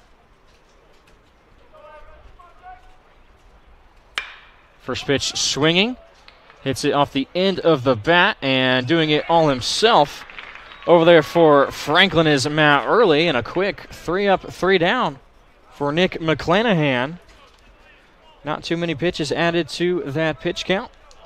And so now it'll be the Grizzlies coming up to bat in the bottom of the 5th. Stay with us. You're watching the HCAC Baseball Championships on HCAC.tv.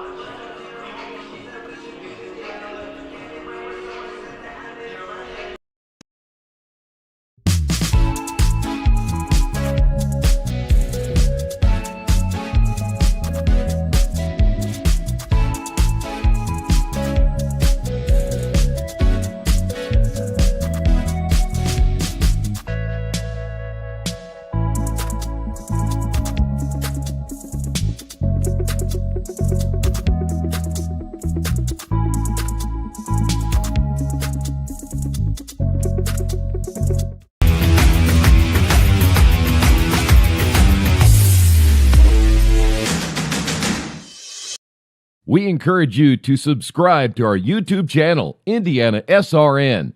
Hit the bell to get notifications for upcoming games and more. Watch as many games as you want, as many times as you want. Welcome back to Kokomo, Indiana. Here's some shout-outs, fellas. You mentioned them. Eric Andrews is listening. Marie Young. Steve Rock, the head football coach of AU, is watching tonight. Jimmy Andrews. Annie Harless. Sam Wade. Sean Crawl. And Troy Daragoski. There's a couple familiar names. And I got a feeling they're going to be here tomorrow, so they're watching just to scout you guys out, see how good you guys are. They're trying to figure out how they can top this undefeated team, this A team right here, me and James. Yeah, well, Jerry's done a nice job on the 1-2, and our camera guys have done a nice job too. Best in the business, of Back course. over to you guys. Thank you so much, Keith. A long day it has been for our whole entire crew, but they have done a phenomenal job sticking with it. They were built for this. They were born for this moment. Our cameraman this afternoon, Chance Middleton, is down the third base line. David Clark down the first base side, and Nick Lewis up top overhead. 1-2 now the count. Southern still out there. He's working against the catcher, Demkovich. Throws several straight breaking balls to him to start the at-bat. Demkovich has struck out all 3 at-bats. This time he gets caught looking. And picking up where he left off is Landon Southern. He finished off the 4th inning with 2 strikeouts, starts the 5th with a K. Started him off with 3 straight breaking balls and then dots up a fastball on the outside corner at the knees to get him looking. All-speed pitch this time to start off Matt Early, the first baseman. Early has reached in both of his plate appearances, a double in the first, a single in the third. Fastball, umpire says no, it's now 2-0. 7 strikeouts. Southern starting to rack up a really solid outing. And he's about to eclipse the century mark in pitches.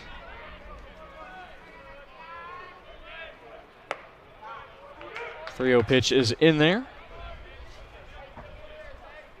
Early now gets the green light.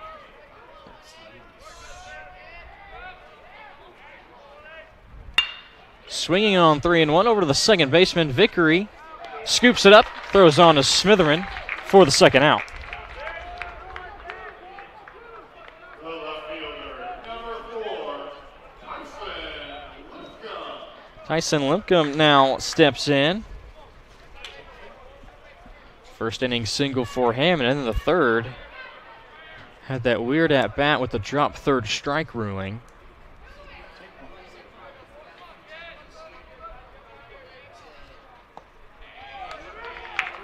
Lipscomb also had the big throw from left field back in the second inning that cut down a run at the plate.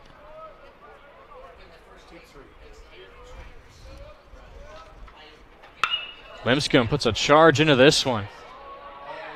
Right center gap, but able to track it down is Stank. solid defense all around from these outfields. 3 up, 3 down in that inning for Southern. Time for the top of the 6th here from Kokomo Municipal Stadium.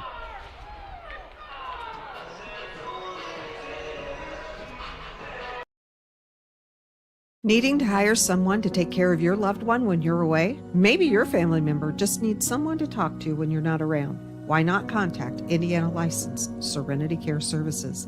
Call Angela, owner of Serenity Care Services, at 317-900-6202. Our team of trained and experienced personal care providers are licensed to serve seniors requiring companion care and light housekeeping services in Indianapolis and its 5 surrounding counties. Call us today at 317-900-6202. Now hiring qualified applicants.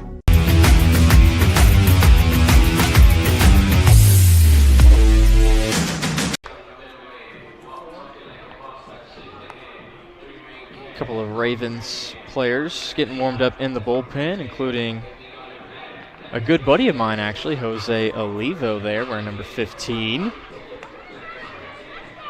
There is double action in the bullpen for Anderson.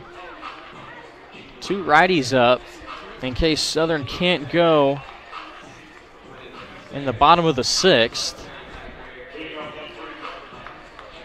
Due up for Anderson is Rene Casas Jr., the 6-hitter.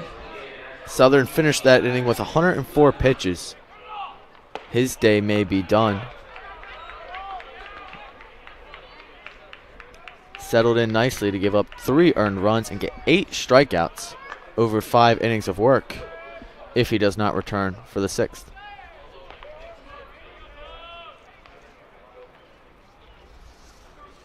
Able to get ahead 0-2 to Casas Jr.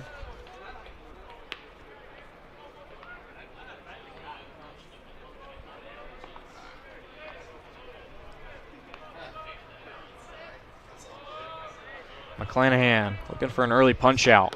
Goes outside. Casas Jr. not looking that direction.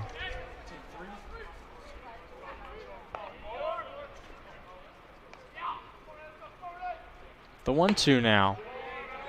Thought about it. Evens up the count at 2-2.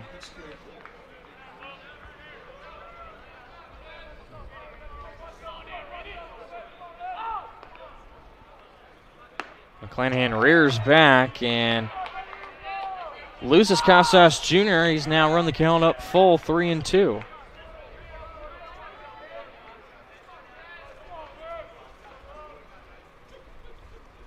Here's the payoff pitch to the left fielder.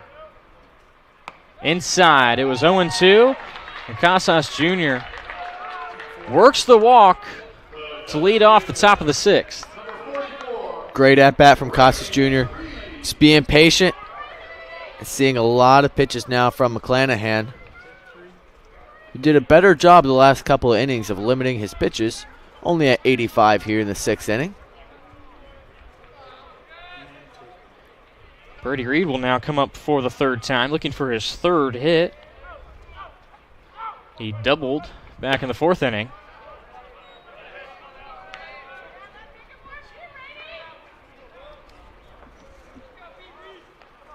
Reed, the designated hitter this afternoon. Hot shot over to the Franklin dugout.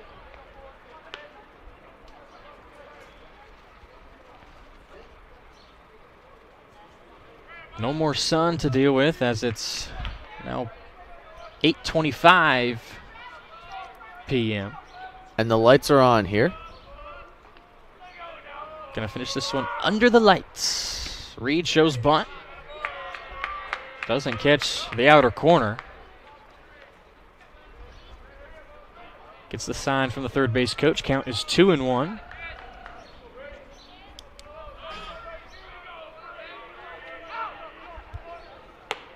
That time it does catch the outer part of the plate. 2-2 the count. McClanahan saying, I'm not going to fall behind again.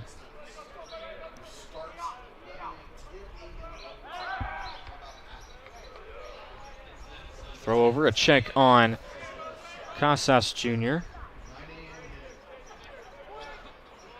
Has a perfect 100% stealing bases this year. But he's just 1-1. Swing and a miss, going after the slider. With huge tail on it from McClanahan. Reed goes down on strikes. That ball fooled Brady Reed out of the hand. You can see how much depth that slider had to it from McClanahan. Just broke all the way off the plate. Both of these pitchers running up their strikeout count. 7 on the side for Southern, and McClanahan just notched his 6th. We talked about it in the pregame. Both of these pitchers like to strike out a little bit more. And we've seen higher pitch counts as a result, but more strikeouts. And also a couple of more walks than we've seen in the first couple of games. 2 fielders' choices so far, and this one for Stephen Vickery. Has a man on with 1 out. Climbing the ladder was McClanahan. Counts 2-1.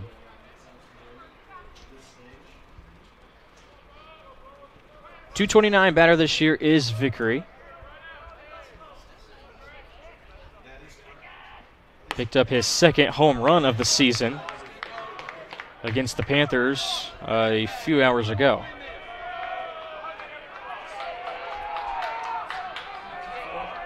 Three and 1 count. Connor Gordon awaits on deck. Anderson dugout starting to become more lively. Plenty of at-bats left in this one. Their team trails by just 1. Vickery, a swing into the gap. Right fielder comes over and makes the catch. Had to put his mitt high up into the air to snag that one. It's a hard hit ball from Vickery. Really just stayed up there. Allowed the right fielder, Sean Thomas, to come over and make the play. Gordon responsible for 1 of the 2 Anderson runs. His 3rd inning home run was the first run across the plate for the Ravens. First pitch swinging and pops it up behind the plate to the catcher. Demkovich just loses the handle on it, looks like. Didn't look like he ever saw it. He was kind of a little slow getting over to the ball. I wonder if he thought it was going to be out of play. Maybe miscommunication also, as Early came in from first base. And maybe a bullet dodged here for Anderson. We'll wait and see. New life here for Gordon. Fly ball. Moving to his right is the center fielder, Sullivan. And the Grizzlies do dodge that unforced error. And nothing happening. 1 left on base for the Ravens. The Grizzlies still lead it 3-2. Heading to the bottom of the 6th when we come back on HCAC.TV.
Nice picture captured there. The sun starting to set. And the lights have turned on. Bottom of the 6th now with the Grizzlies coming up to bat. Noah Wood will lead things off.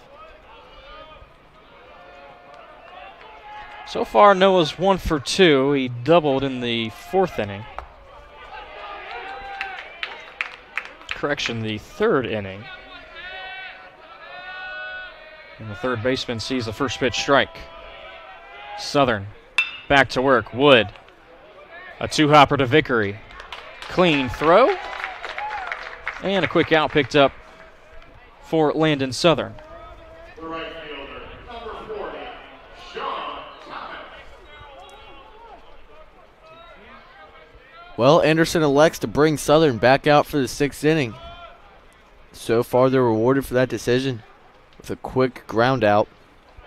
We'll see how close to that 143 pitch count that we saw Henderson had earlier today. He's just about there. He's at 110 right now.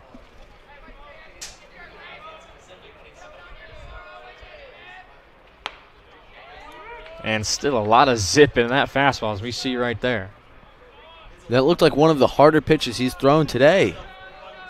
Pitch number 110. Still dialing it up. Back to the fastball. Thomas was waiting for it, but he fouls it off. It's interesting to watch MLB action, and early on in the season, pitchers they're usually at a pitch count, usually 75, 85 pitches, somewhere around there. Breaking ball is left up and nearly connects with Thomas. And then, so you have those low pitch counts, and then you have pitch counts almost twice as much as that here from Anderson pitchers. Hard hit ball at the hot corner. Gordon gets eaten up by it. So a one-out base runner is Sean Thomas. That ball was smoked off the bat of Sean Thomas. Be interesting to see if our official scores to the left of us rule that as a hit or an error. And I do believe they're going to put that on the board as a hit. It was a hard hit ball by Thomas. But still, good job by Gordon to keep it in front. Saw a couple of balls earlier on the day where the people at the hot corner kind of let those scorched balls eat them up, and then they'd go down the left field line and end up being a double. So at the very least, you want to knock it down, keep it on the infield, and keep the double play as a possibility here. Time called behind the plate by Downham. And back to the point you were just talking about a second ago, it is very interesting how a lot of high school and college pitchers will throw much more pitches than even the pros do nowadays. That pitch hits Starkey. Case Starkey reaches base for the first time, and luckily for Downham and Southern that it hit him, because that one could have ended up sending Thomas to second anyways. But instead it'll be first and second, so still double play opportunity here up the middle with Vickery and Reed. And Gordon at the hot corner, one out. Colby Reed now steps up.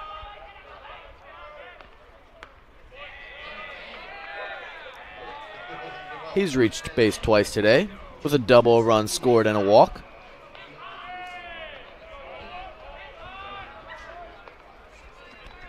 It's a huge boost when you can get that out of your 9-hitter from the lineup. And bottom of the order trying to contribute. Get some insurance runs up on the board perhaps. Strike there. Some more cheddar thrown in there from Southern.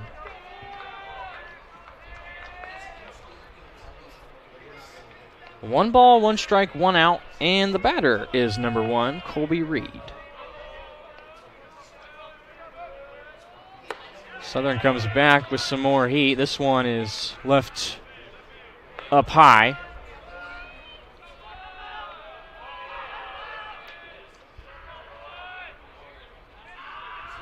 And now with a 2-1 count, pitching coach heads out there for Anderson.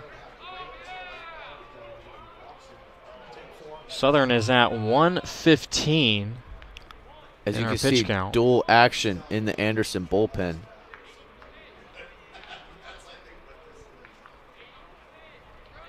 And it looks like number 9, Logan Nickel, is all but warmed up and ready to go.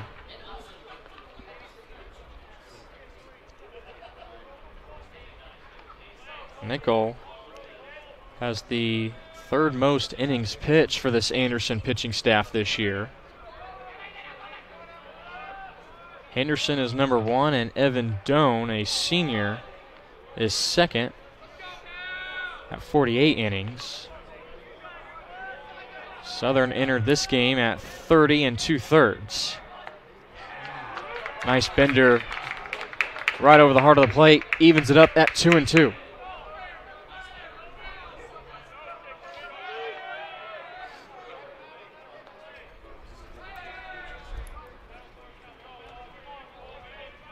Southern might just reach back and throw his hardest pitch on the day. He does bring a fastball, and it's looped into right field. They're not going to test the arm of Stank. It'll be bases loaded for the top of the lineup and A.J. Sanders. Sean Thomas on second base. Initially froze, seeing the line drive, doing what he's supposed to do. Waited for that ball to go into right field. So he just goes into third base, and now we will have the bases loaded for the top of the Grizzlies order. And now we will see that pitching change. Who will it be coming in for the Ravens? It looks like it is going to be Nickel. So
I would try to attack him up in the zone and see if you can't get another pop-up, maybe even an infield fly rule.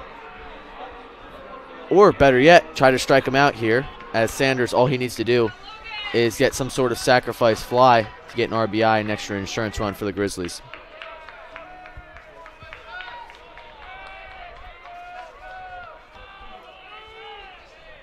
Logan Nickel all ready to go. First pitch to the plate is down and scooped in by Downham.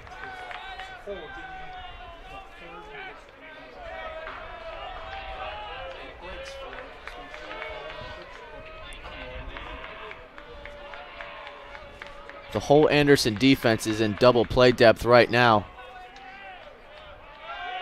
Corners slightly in with Gordon at third and Smitherman patrolling first base.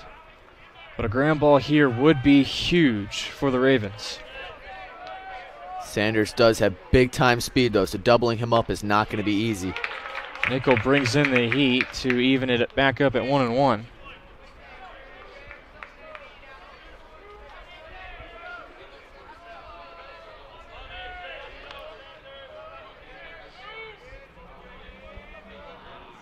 Sanders connects and fouls this one away.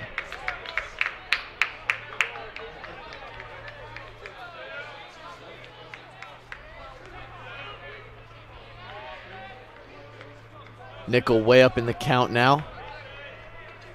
He's already shown a high fastball and a low curveball. Presumably he could go with either pitch here. He goes with off speed that moves away from the plate. They check down to first. They say Sanders did not go around. Close call and a nice pitch by Nickel. Good pitch, but an even better take by Sanders to lay off of it and keep this at-bat alive. Sanders scoots in on the plate just a skosh. That shows the strong hands he has to check his swing. Up the middle. It's knocked down by the shortstop, but Anderson isn't going to get an out. Well done by Reed to get a glove on it at least.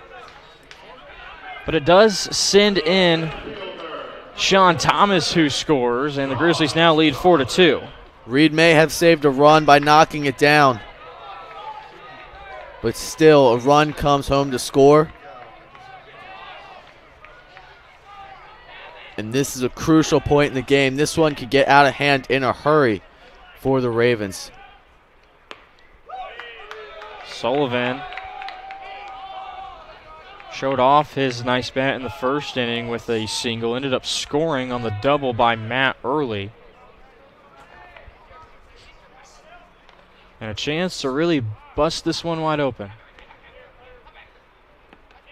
Nice block using the chest is Downham.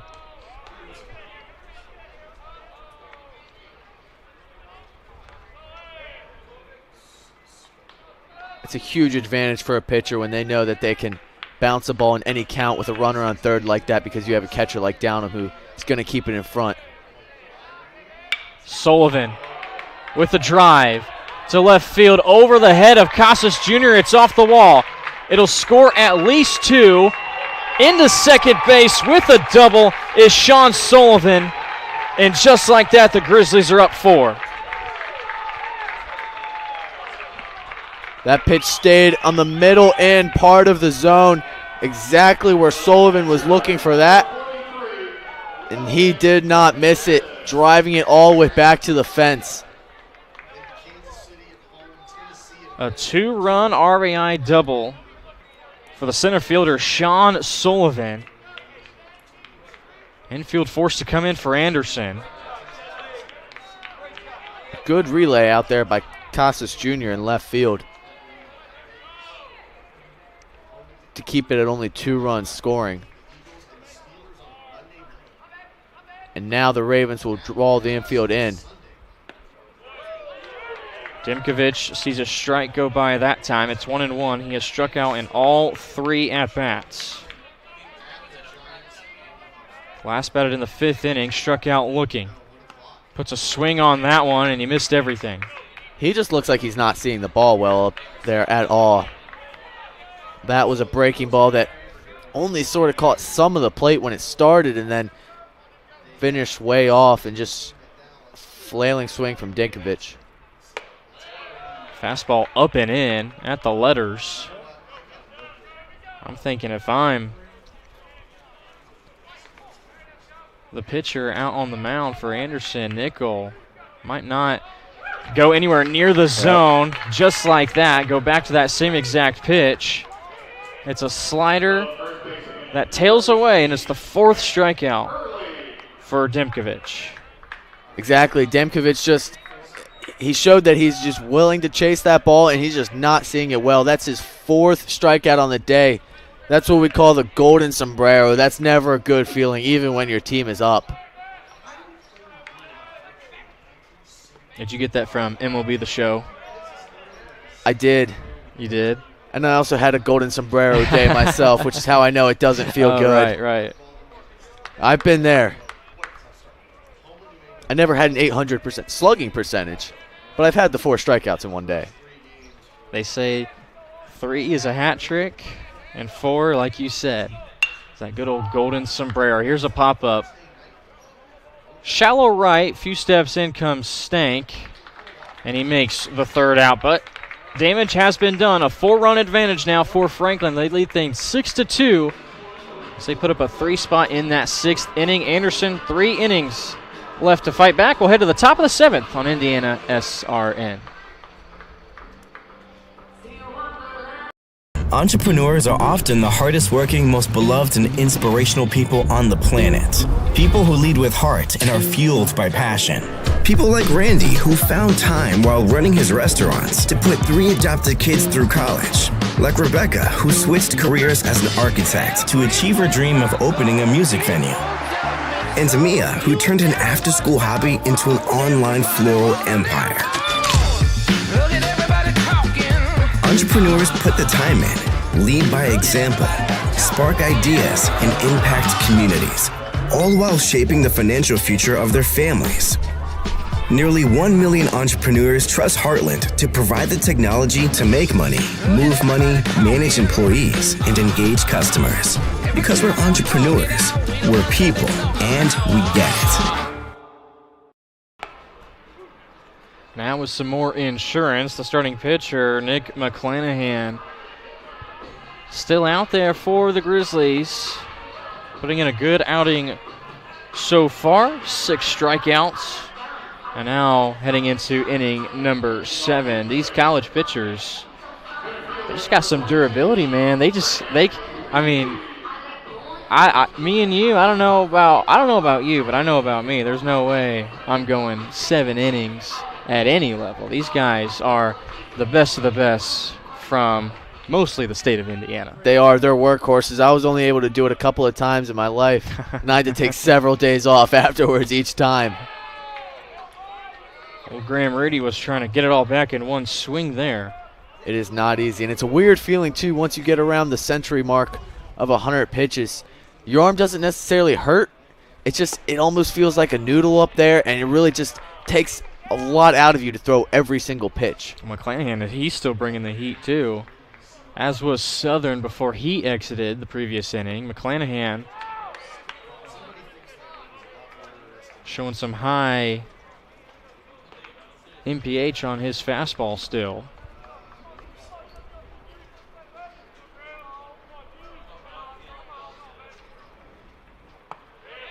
Fastball inside, 2-2 the count. There we can see some action in the Grizzly bullpen. That is Chris Foote. Off the end of the bat into center field, taking charge with the catch is Sullivan. And there's one gone. Reedy now 1 for 3 this evening. With the way things have been trending, Foote might be warming up to pitch tomorrow. I don't think he's even warming up to pitch tonight. McClanahan's only had 100 pitches. He has another about 65 or 70 in him, I think. It sure looks like it. The way his velocity is as he gets a pop-up off the end of the bat. The first baseman comes over, Matt Early. There's one pitch. And just like that, Justin Reed is sat down.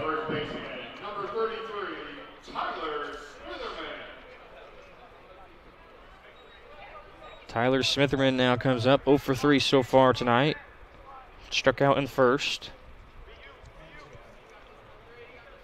Hit a scorching liner in the 5th inning to right field. But it was tracked down out there by Thomas. Still looking to recreate the success he had early on in the first game today. Big swing and a miss. Can't catch up to the fastball.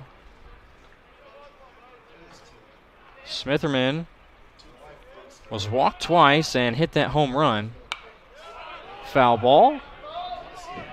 Right over us with a nice thud.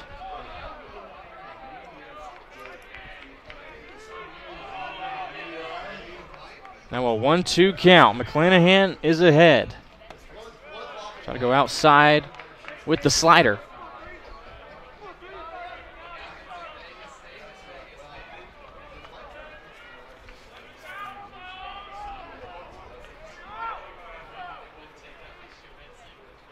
McClanahan back with a 2-2. Nearly took the head off of Smitherman.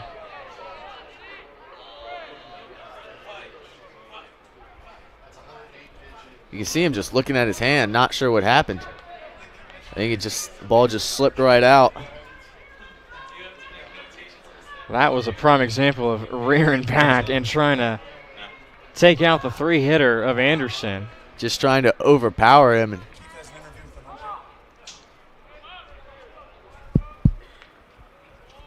The 3-2. Flare into center field. And an easy out. Picked up out there by Sullivan. He had 2 of the 3. And that'll end the 6th inning. Keith Myers is standing by as we have this inning break with an umpire. Take it away, Keith. Thank you very much. You passed the eye test tonight, so you get to work tomorrow. That's right. Yeah, I had the 12:30 game, and this is a wonderful experience. I mean, beautiful field, beautiful atmosphere, beautiful crowd, awesome environment. The Heartland has done a great job of organizing, and from when you walk right in, it's a professional ballpark, and they take care of you. And you guys been taken care of pretty well today too. Absolutely. I mean, between innings, we've gotten water between innings. I mean, this is something we're not really used to, but I mean, like I say, all turf field. I mean, lights, beautiful field. What more can you ask for? High school sports are looking for umpires. You are one of those guys that want to promote that. What is, if a young guy is out there wanting or a young girl out there wanting an umpire, where do they go? What do they do? And is it a worthwhile adventure to do? I can tell you this. I've been doing this 25 years. I started when I was 19 years old. I used to play baseball, and I love the sport. I mean, and I wish more people would go out there and do it. I mean, if you think about it, it's for the kids. I mean, I do it for the kids. I mean, for some of the teams that have to cancel some of their games because there's not enough umpires, I think that's sad. I mean, I think that to go out and do it, I mean, I'm from Fort Wayne, but I mean, there's just different local organizations you'll just have to look into, but totally worthwhile, and I think it's for the kids. So you can contact the high school athletic office. Okay, before I let you go, give me your strike call. Oh, man, you really put me on the spot, but He just struck out. Back up to you guys. I like it. I can hear it in his enthusiasm. It's got to be a good strike 3 call. Keith Myers striking out. First pitch is a hit batter. That's for Franklin, a new hitter. Pinch hitter for the Grizzlies. Or no, that's Tyson Lipscomb, excuse me. Lipscomb starts things off. First pitch. And takes a base. And also on the first pitch, takes off running. A high chopper. Backing up is Nickel, the first baseman. And he throws out Noah Wood with the fielder's choice. And avoids being doubled up there. Lipscomb does by running on the first pitch. Staying aggressive even though they have a 6-2 lead.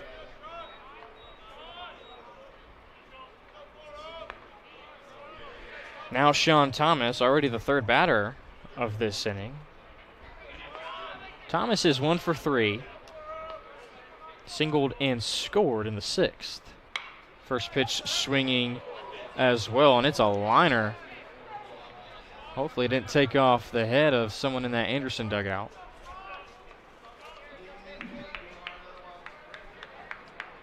Ten hits, 6 runs for the Grizzlies. 6 hits and 2 runs for the Ravens. Logan Nickel out there for Anderson. It was an inning to forget when he came in for relief of Southern.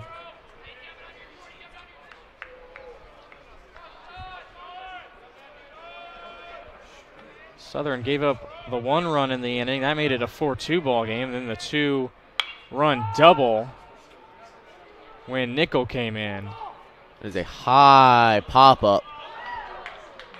Had the hang time, and Downham unable to pick it up. That's a couple of times now. We saw it with Demkovic. He misplaced a pop fly behind him. And now Downham, I'm not sure if it's the lights or if it's just the backspin on these things. I think it's the backspin, but also for Downham there, it looked like he did a poor job of getting rid of his helmet. It's one of the big things as catchers. What you want to do is identify where the ball is and then just chuck your helmet as far away from where it's going to land as possible. Downham might have tripped up on his helmet there. Down the right field line, Smitherman trying to track it, and it bounces right before he gets the fence. Thomas has narrowly avoided getting out here twice.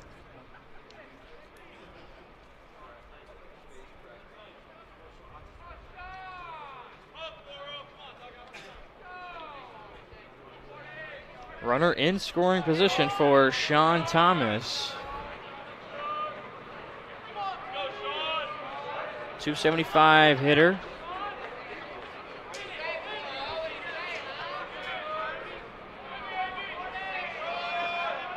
And the 1-2 from Nickel. Boy, he wanted it. Had to hold himself back. Good job to lay off that high fastball there. That pitch looks so appealing coming into the plate.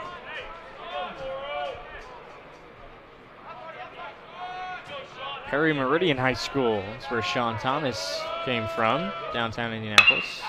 Rips it down the left field line, just foul. Nice solid contact, and it had a good noise to it. Looks like it just ran enough in on his hands that he wasn't able to keep it fair.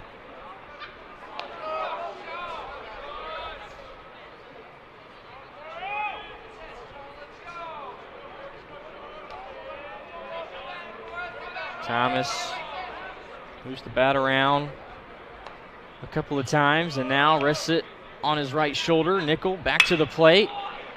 Waits on the off speed, drives it into the right center corner. Tagging up and advancing to third is Limpscomb. And with 2 outs, the Grizzlies threatening to score again with the runner at third. Good job by Lipscomb there to go immediately head back to second base and tag up and get to third. But with 2 outs now in the inning, Starkey will need a base hit to drive in the run.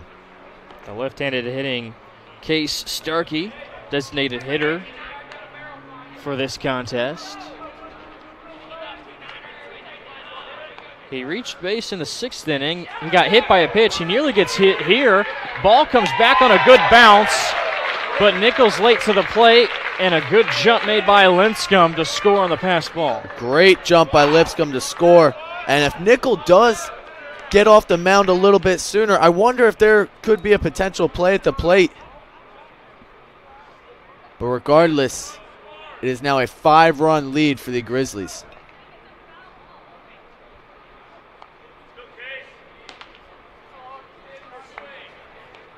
So Starkey doesn't need to do much but stand there and let that ball pass him, and now the Grizzlies extend their lead to 5 runs. That fastball runs in on him right at the jersey. There's nothing really Downham could have done on that ball. He tried his absolute best to swing his body in position in time, but since that pitch almost hit Starkey, he's just unable to get in front of it. 2-1 count now to Starkey. Nickel works the left side of the rubber. Fly ball into center field and underneath it. is the center fielder Reedy to record the third out. Grizzlies tack on one more. 7-2 our score.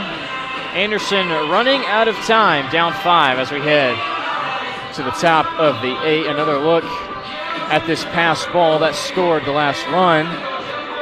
And it gave a nice kick off of that wall, but just too little too late. 7-2 is the score in favor of Franklin. They say nice guys don't finish first. So maybe it's time to reconsider what it means to be first. It's about being your best, but knowing you could be even better. It's being present, but respectful of history. You sure you want to make that move?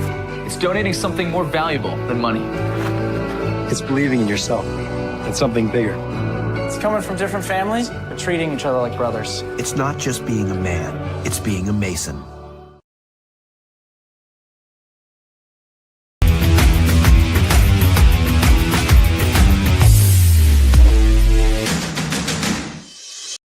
We encourage you to subscribe to our YouTube channel, IndianaSRN. Hit the bell to get notifications for upcoming games and more. Watch as many games as you want, as many times as you want. Don't miss an upcoming game. Make sure you subscribe to our YouTube channel. Hit that big red button and hit that notification bell. You'll always know when IndianaSRN has a game on live for you. We've had 3 today. We'll have 3 for you tomorrow, so make sure you do just that if you haven't yet already. It's the HCAC Baseball Championships here in Kokomo. And if you missed any of the action, you can go back and watch all of the games on demand. First pitch, a big old hack from Jed Downham, the catcher. He's had an eventful 2 games today. He's been busy back behind the plate, to say the least. Yet to see a hit go through is Jed. He has reached on base with a walk back in the 3rd. Pitch inside. Wanted to call it a strike, but it's a 2-1 count. Another thing you often see, especially at the major league level, is a catcher catching 2 games in one day. That's exactly what Downham is doing here. He's showing that he's just a workhorse for his team. And really just the heart and soul of what these Ravens are.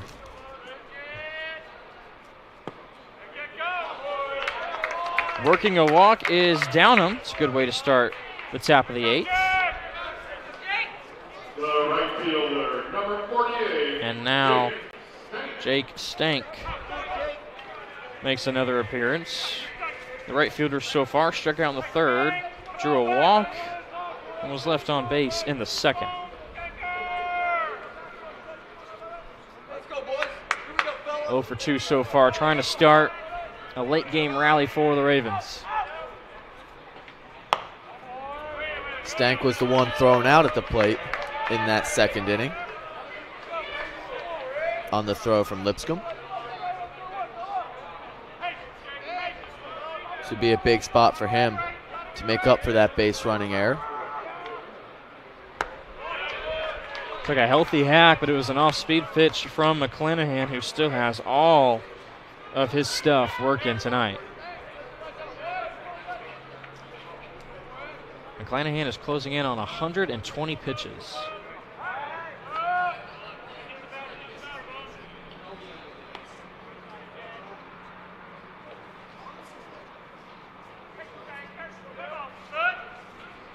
One count to Stank. Another big cut and a miss. It's now 1-2.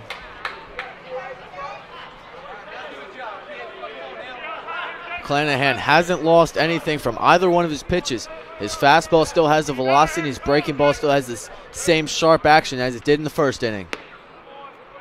That one had a lot of action away from the plate.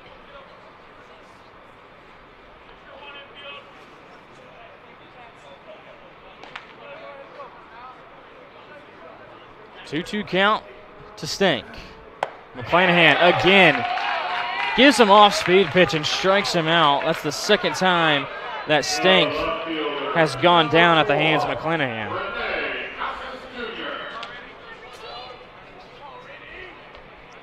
And again, just great pitch sequencing by McClanahan, constantly mixing up his pitches and keeping the hitters off balance.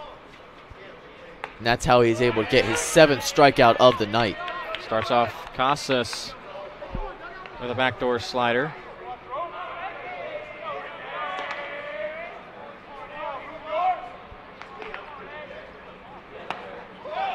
Almost offered at it. They'll check down at third, but Casas did not go.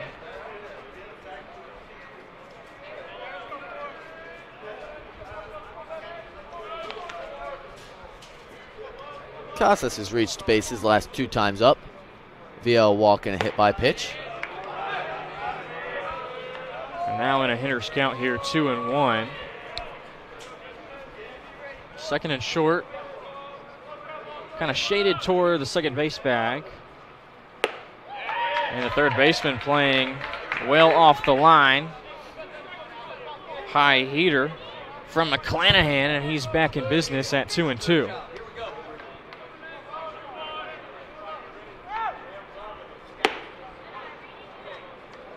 Big pop of the mitt.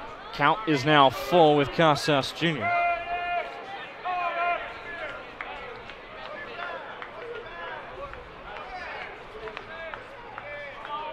McClanahan comes set and fires the 3-2. Foul ball rolled over. And we'll do it again.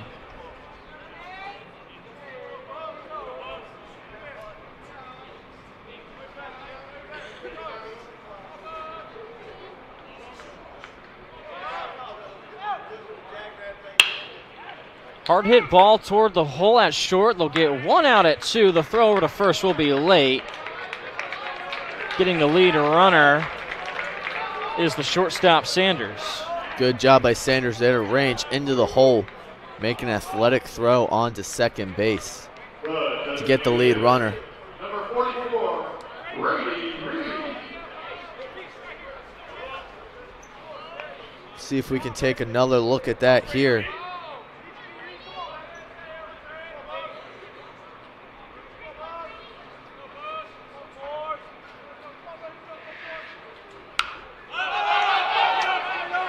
Able to tag the lead runner, and here's one pitch and 1 out. Pop up straight in the air from Brady Reed. So 1 man left on base. Ravens cannot answer, and the advantage is still 5 for Franklin. A chance for them to add on, and then when we head to the 9th, a chance to close things out. 7-2 our score in the HCAC Baseball Championships. Burtner Electric Incorporated has been proudly serving our residential and commercial customers with quality electrical repair for over 33 years. We are fully licensed and insured in electrical wiring and electrician service packages. You'll receive a competitive assessment whether you're a homeowner or a business owner, first-time or long-time customer. We offer free estimates for any new project. Call our licensed and experienced electricians today.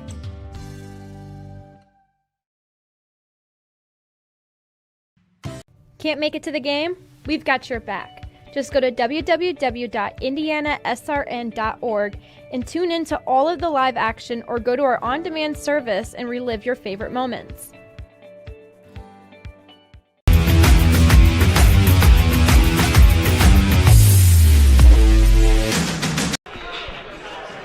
Pitching change in for Anderson. Evan Doan, a senior, will now take the ball. 6-2 record this year, has 2 saves to his record as well. Second on the team in innings pitched at 48, and has the best ERA on the team at 3.38.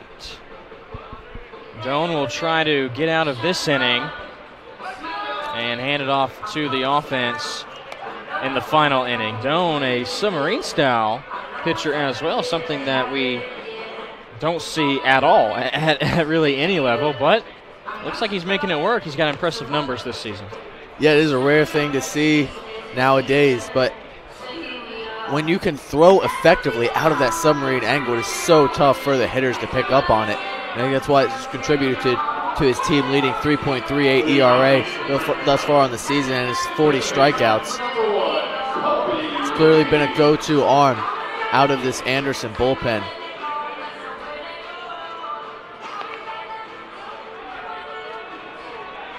Leading off will be the 9-hitter, Colby Reed. Reed trying to make it a 4-for-4 ball game. That's reached base all 4 times. He walked in the 4th inning. And he's also doubled and singled.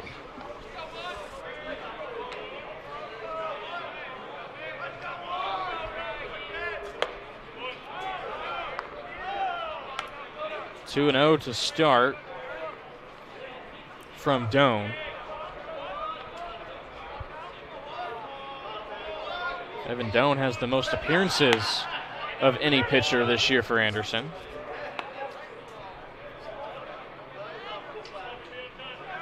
But he's only started 1 game this year. 17 appearances, now 18. And just the 1 start. Henderson has 12 starts this year, which leads the team. You can see the movement that he gets on his pitches because of that funky arm angle.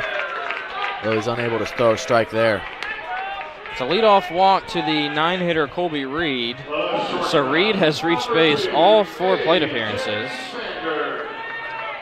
And now A.J. Sanders steps in. He singled in the 6th inning.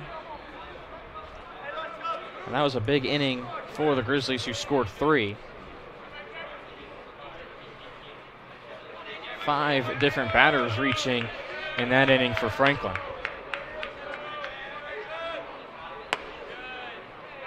Quick sidestep out of the stretch here from Evan Doan.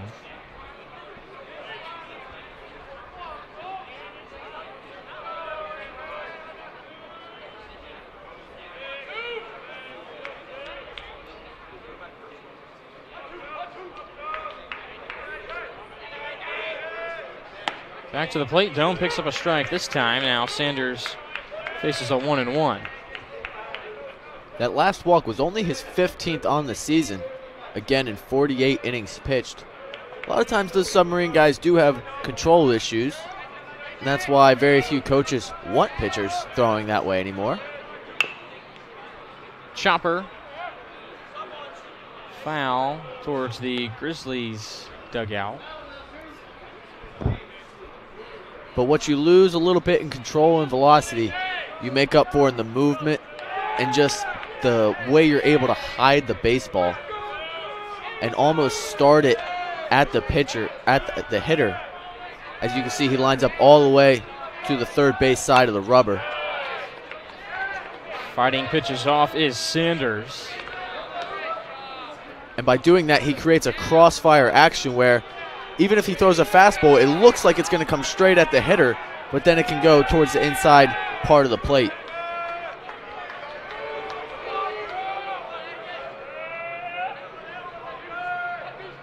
The 1-2 count to the leadoff man, Sanders. Throws his bat at it, double play potential. They get 1 at 2. The throw is wide, and Sanders immediately takes off for second, not even thinking about it. I tell you what, if Smitherman sees a good reaction from that ball and it goes straight at him, Sanders is dead on arrival.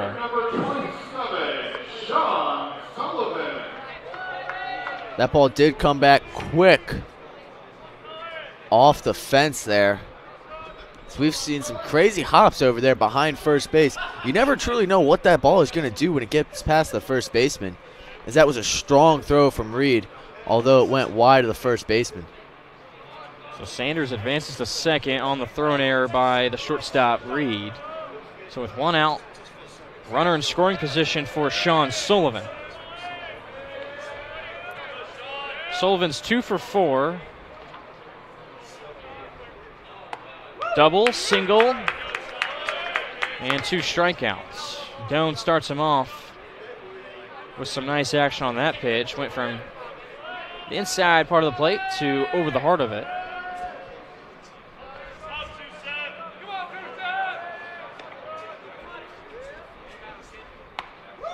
Identical pitch again from Doan, and he's ahead 0-2.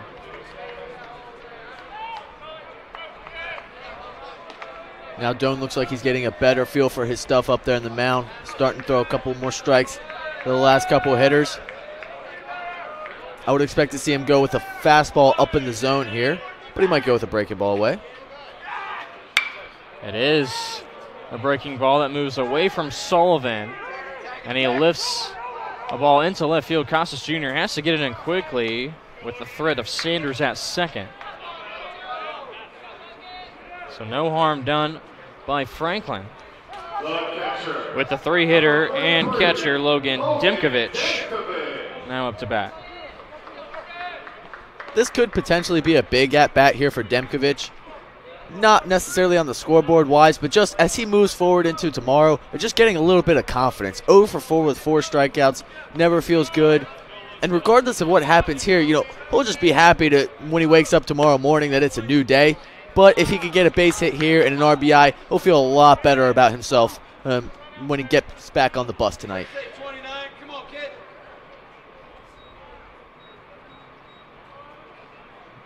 A day to forget so far for Demkovich, but a chance at a little redemption. He's got his leadoff man Sanders at second base in scoring position.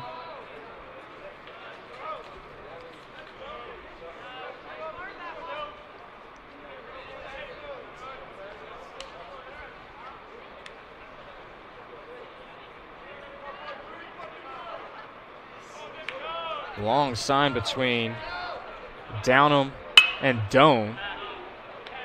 Hard hit ball foul down the right side. Sanders has been on second base for a few pitches now. Whenever you have the same guy on second base for an extended period of time, you have to be worried that he's going to pick up the signs and potentially relay them back to the hitter.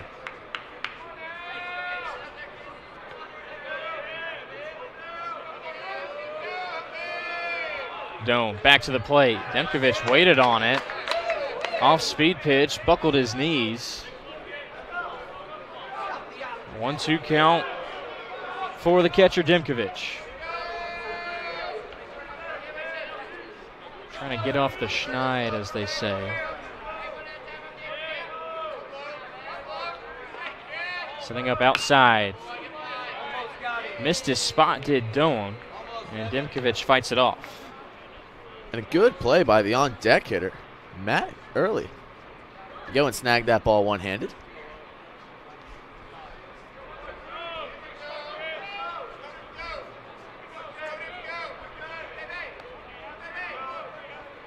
Another 1-2 count upcoming. Doan fakes out Sanders, who is almost caught lurking. Caught his second baseman, Vickery, sleeping there as well. Yeah, if either Vickery or Reed are in position there at the bag, could be an easy way to get out of this inning. Swing and a miss, and it's into the glove of the catcher, Downham. For the 5th time tonight, Logan Demkovich has struck out, but his team has a 5-run lead. 7-2 is our score. One last opportunity for the Ravens to make something out of this game. We head to the 9th on IndianaSRN.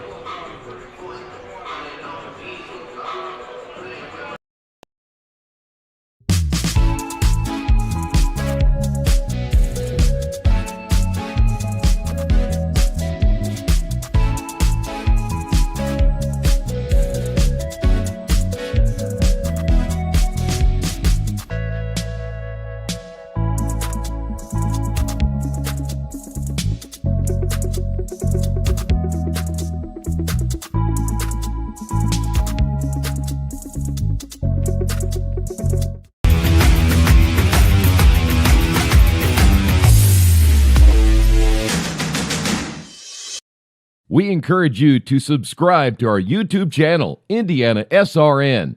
Hit the bell to get notifications for upcoming games and more. Watch as many games as you want, as many times as you want. New pitcher in for the Grizzlies to try to close things out. Chris Foote, a senior from Greenwood, Indiana, product of Center Grove, as are many of the players on this Franklin roster. He'll try to put the exclamation point on to this one.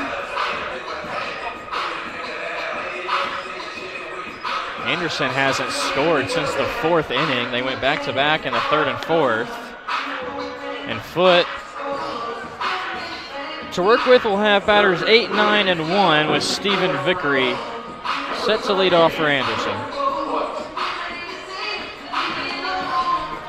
And that means McClanahan's day is done. His official line will be 8 innings pitched, 2 runs both earned, 6 hits, 5 walks, but made up for it with 7 strikeouts.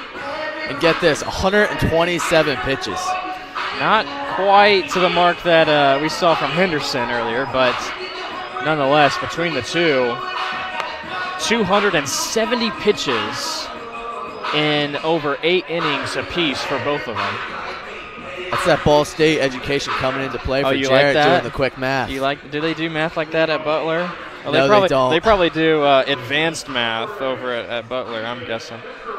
Much better math than what our camera operators Dave and Clark and Nick Lewis both graduated from Butler, top of the honor roll. They were in the advanced level math classes. All right. They just put me in the bottom level ones just to pass me through. Shout out the cameraman tonight. And we can't forget our 3rd camera operator, Chance Middleton. He'll be going into his sophomore year of college next year at, I believe, Ashbury.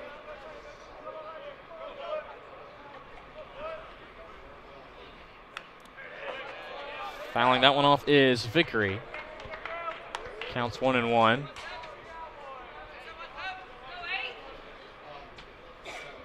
Don't forget, we'll be back here tomorrow. Same time, same place. First game, 12:30 first pitch. Pre-game will begin at 12:20. Our first game will be Hanover and Rose-Hulman, the 2 losers of the first 2 games today. Franklin, with 3 outs here, will advance and will be in a good position in the winner's side of the bracket.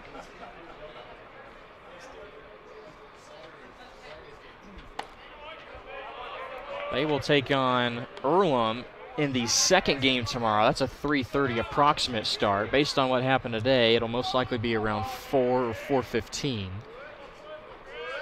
So make sure you plan ahead for that. Just plan to be with us all day long. Why not? What else do you got to do all day on a Friday, huh? Vickery flies out to center field. That's the first out of the 9th. I'd say tomorrow's a perfect day to take a day off school or call off work and just sit at home, sit back, order some food, and watch some great HCAC baseball in IndianaSRN. And if your first choice isn't being here at the game, then yes, of course. Make sure you tune in and check out all the HCAC baseball we have for you tomorrow. Beautiful facility here. My first time here, Kokomo Municipal Stadium. Fantastic place. Home of the Kokomo Jackrabbits. Fantastic place to watch a game.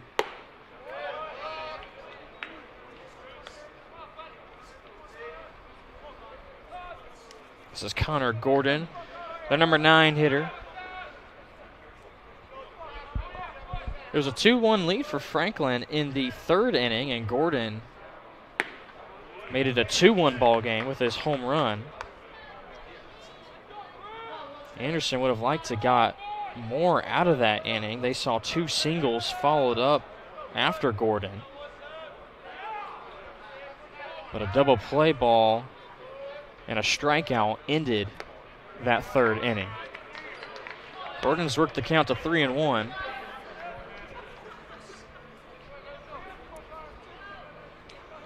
Shortly after that, Brady Reed had a double in the 4th inning, and that was the last hit that we've seen out of this Raven lineup. There's been a couple walks thrown in there. But like James said, the last hit we saw was that 4th inning double from Reed. Full count now. Gordon almost thought he had a walk. Foot back to the plate. Chopped grounder. Third base side.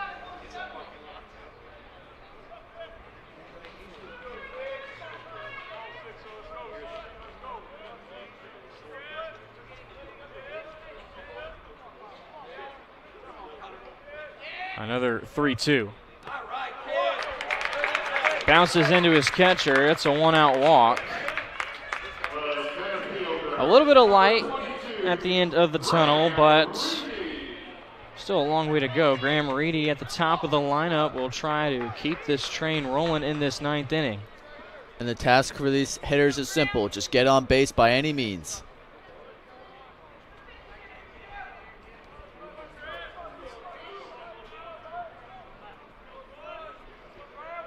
First pitch to the center fielder. Reedy takes a ball outside. Has put together a good 2-game stretch. Had 1 hit in the earlier game, and he's reached base twice in this one. Swings at that one, takes it opposite field. Does it stay fair? It does. Hits the left field line. Rounding third, he's going to send him home. Gordon will score. They'll throw it into the catcher, and now in a tough spot is Reedy. Into a pickle. Reedy will be tagged out after a couple of throws, but not before he drives in a run that scores Gordon. And heads are rolling in the Anderson dugout. There's no reason for Reedy to try to take third base there. It's a great job of lacing that ball down the left field line. I believe it hit right on the artificial chalk line. He saw the throw going home, thought he could snag third base. But when you're down 4 runs in the 9th inning, there's no reason to push it. It is a double for Graham Reedy, but he does get thrown out in that pickle. And it's just 1 more out left to pick up for the number 1 seed Franklin Grizzlies. Justin Reed is what stands in front of Foot.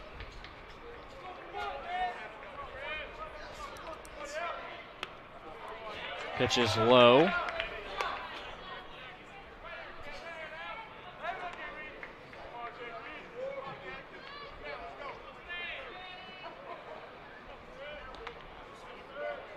Definitely taking a pitch here, unless it is right in your wheelhouse for Justin Reed. It does hit the inside part of the plate.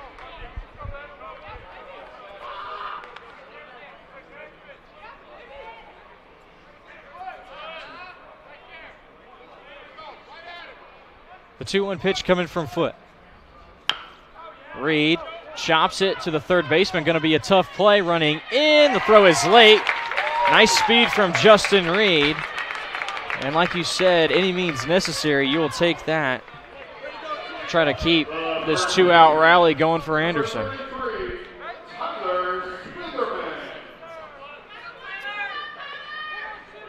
Smitherland still looking for his first hit of this game. Infield single is the second hit tonight for Justin Reed.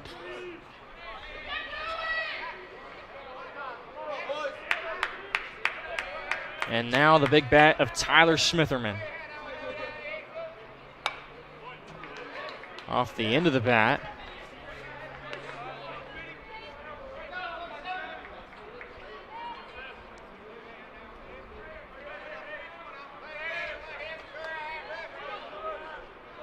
Smitherman now awaits the 0-1. And for Anderson, I'm sure one of the things that their coaching staff will talk to them tonight as they head into tomorrow is just some of these base running mistakes. We saw it in the second inning. Stank got thrown out trying to score on a hard hit ball to the left fielder. Lined right at the second baseman. Colby Reed snags it. And that'll do it for tonight here from Kokomo Municipal Stadium. The 1-seed Franklin Grizzlies continue to stay hot and continue to take care of business against Anderson this year. Their third win over the Ravens in 2022. And they will advance into the winner's bracket. Meanwhile, Anderson will fall into the loser side of things and play the winner of our first game tomorrow between Hanover and Rose Holman. As we take another look at how Reedy got caught up in between second base and third base. And going back to my original point, Stent got cut off at home earlier in the game, and then Brady Reedy got caught trying to go to third base on a ground ball in front of him, and then you have that play in the ninth inning. That's 3 crucial base running errors. That's just kind of simple baseball 101 that you really don't want to commit, and I'm sure that's something Anderson will want to clean up going into tomorrow. But the encouraging sign is they did win the first game. They did beat Hanover, so now at least they don't have to play in that initial game tomorrow. They get to play the winner of Hanover versus Rose Holman. Holman. That's the other game. So Anderson gets a long extended period before they have to play next. They'll play in the night game tomorrow. We are looking forward to that. Again, 3 more games for you tomorrow. 3 solid games for us today. So why not come back? I think it's worth coming back tomorrow for 3 more. So we hope you tune in with us as well. Baseball action all day for you tomorrow. I want to thank the coach, Keith Myers, for bringing us here to Kokomo for this HCAC baseball. Our cameraman tonight, Nick Lewis, Chance Middleton, and David Clark. And our producer, Jerry Collins. And for my broadcast partner, James Andrews, I'm Jarrett Lewis saying so long for now. We will see you tomorrow starting at 12:20.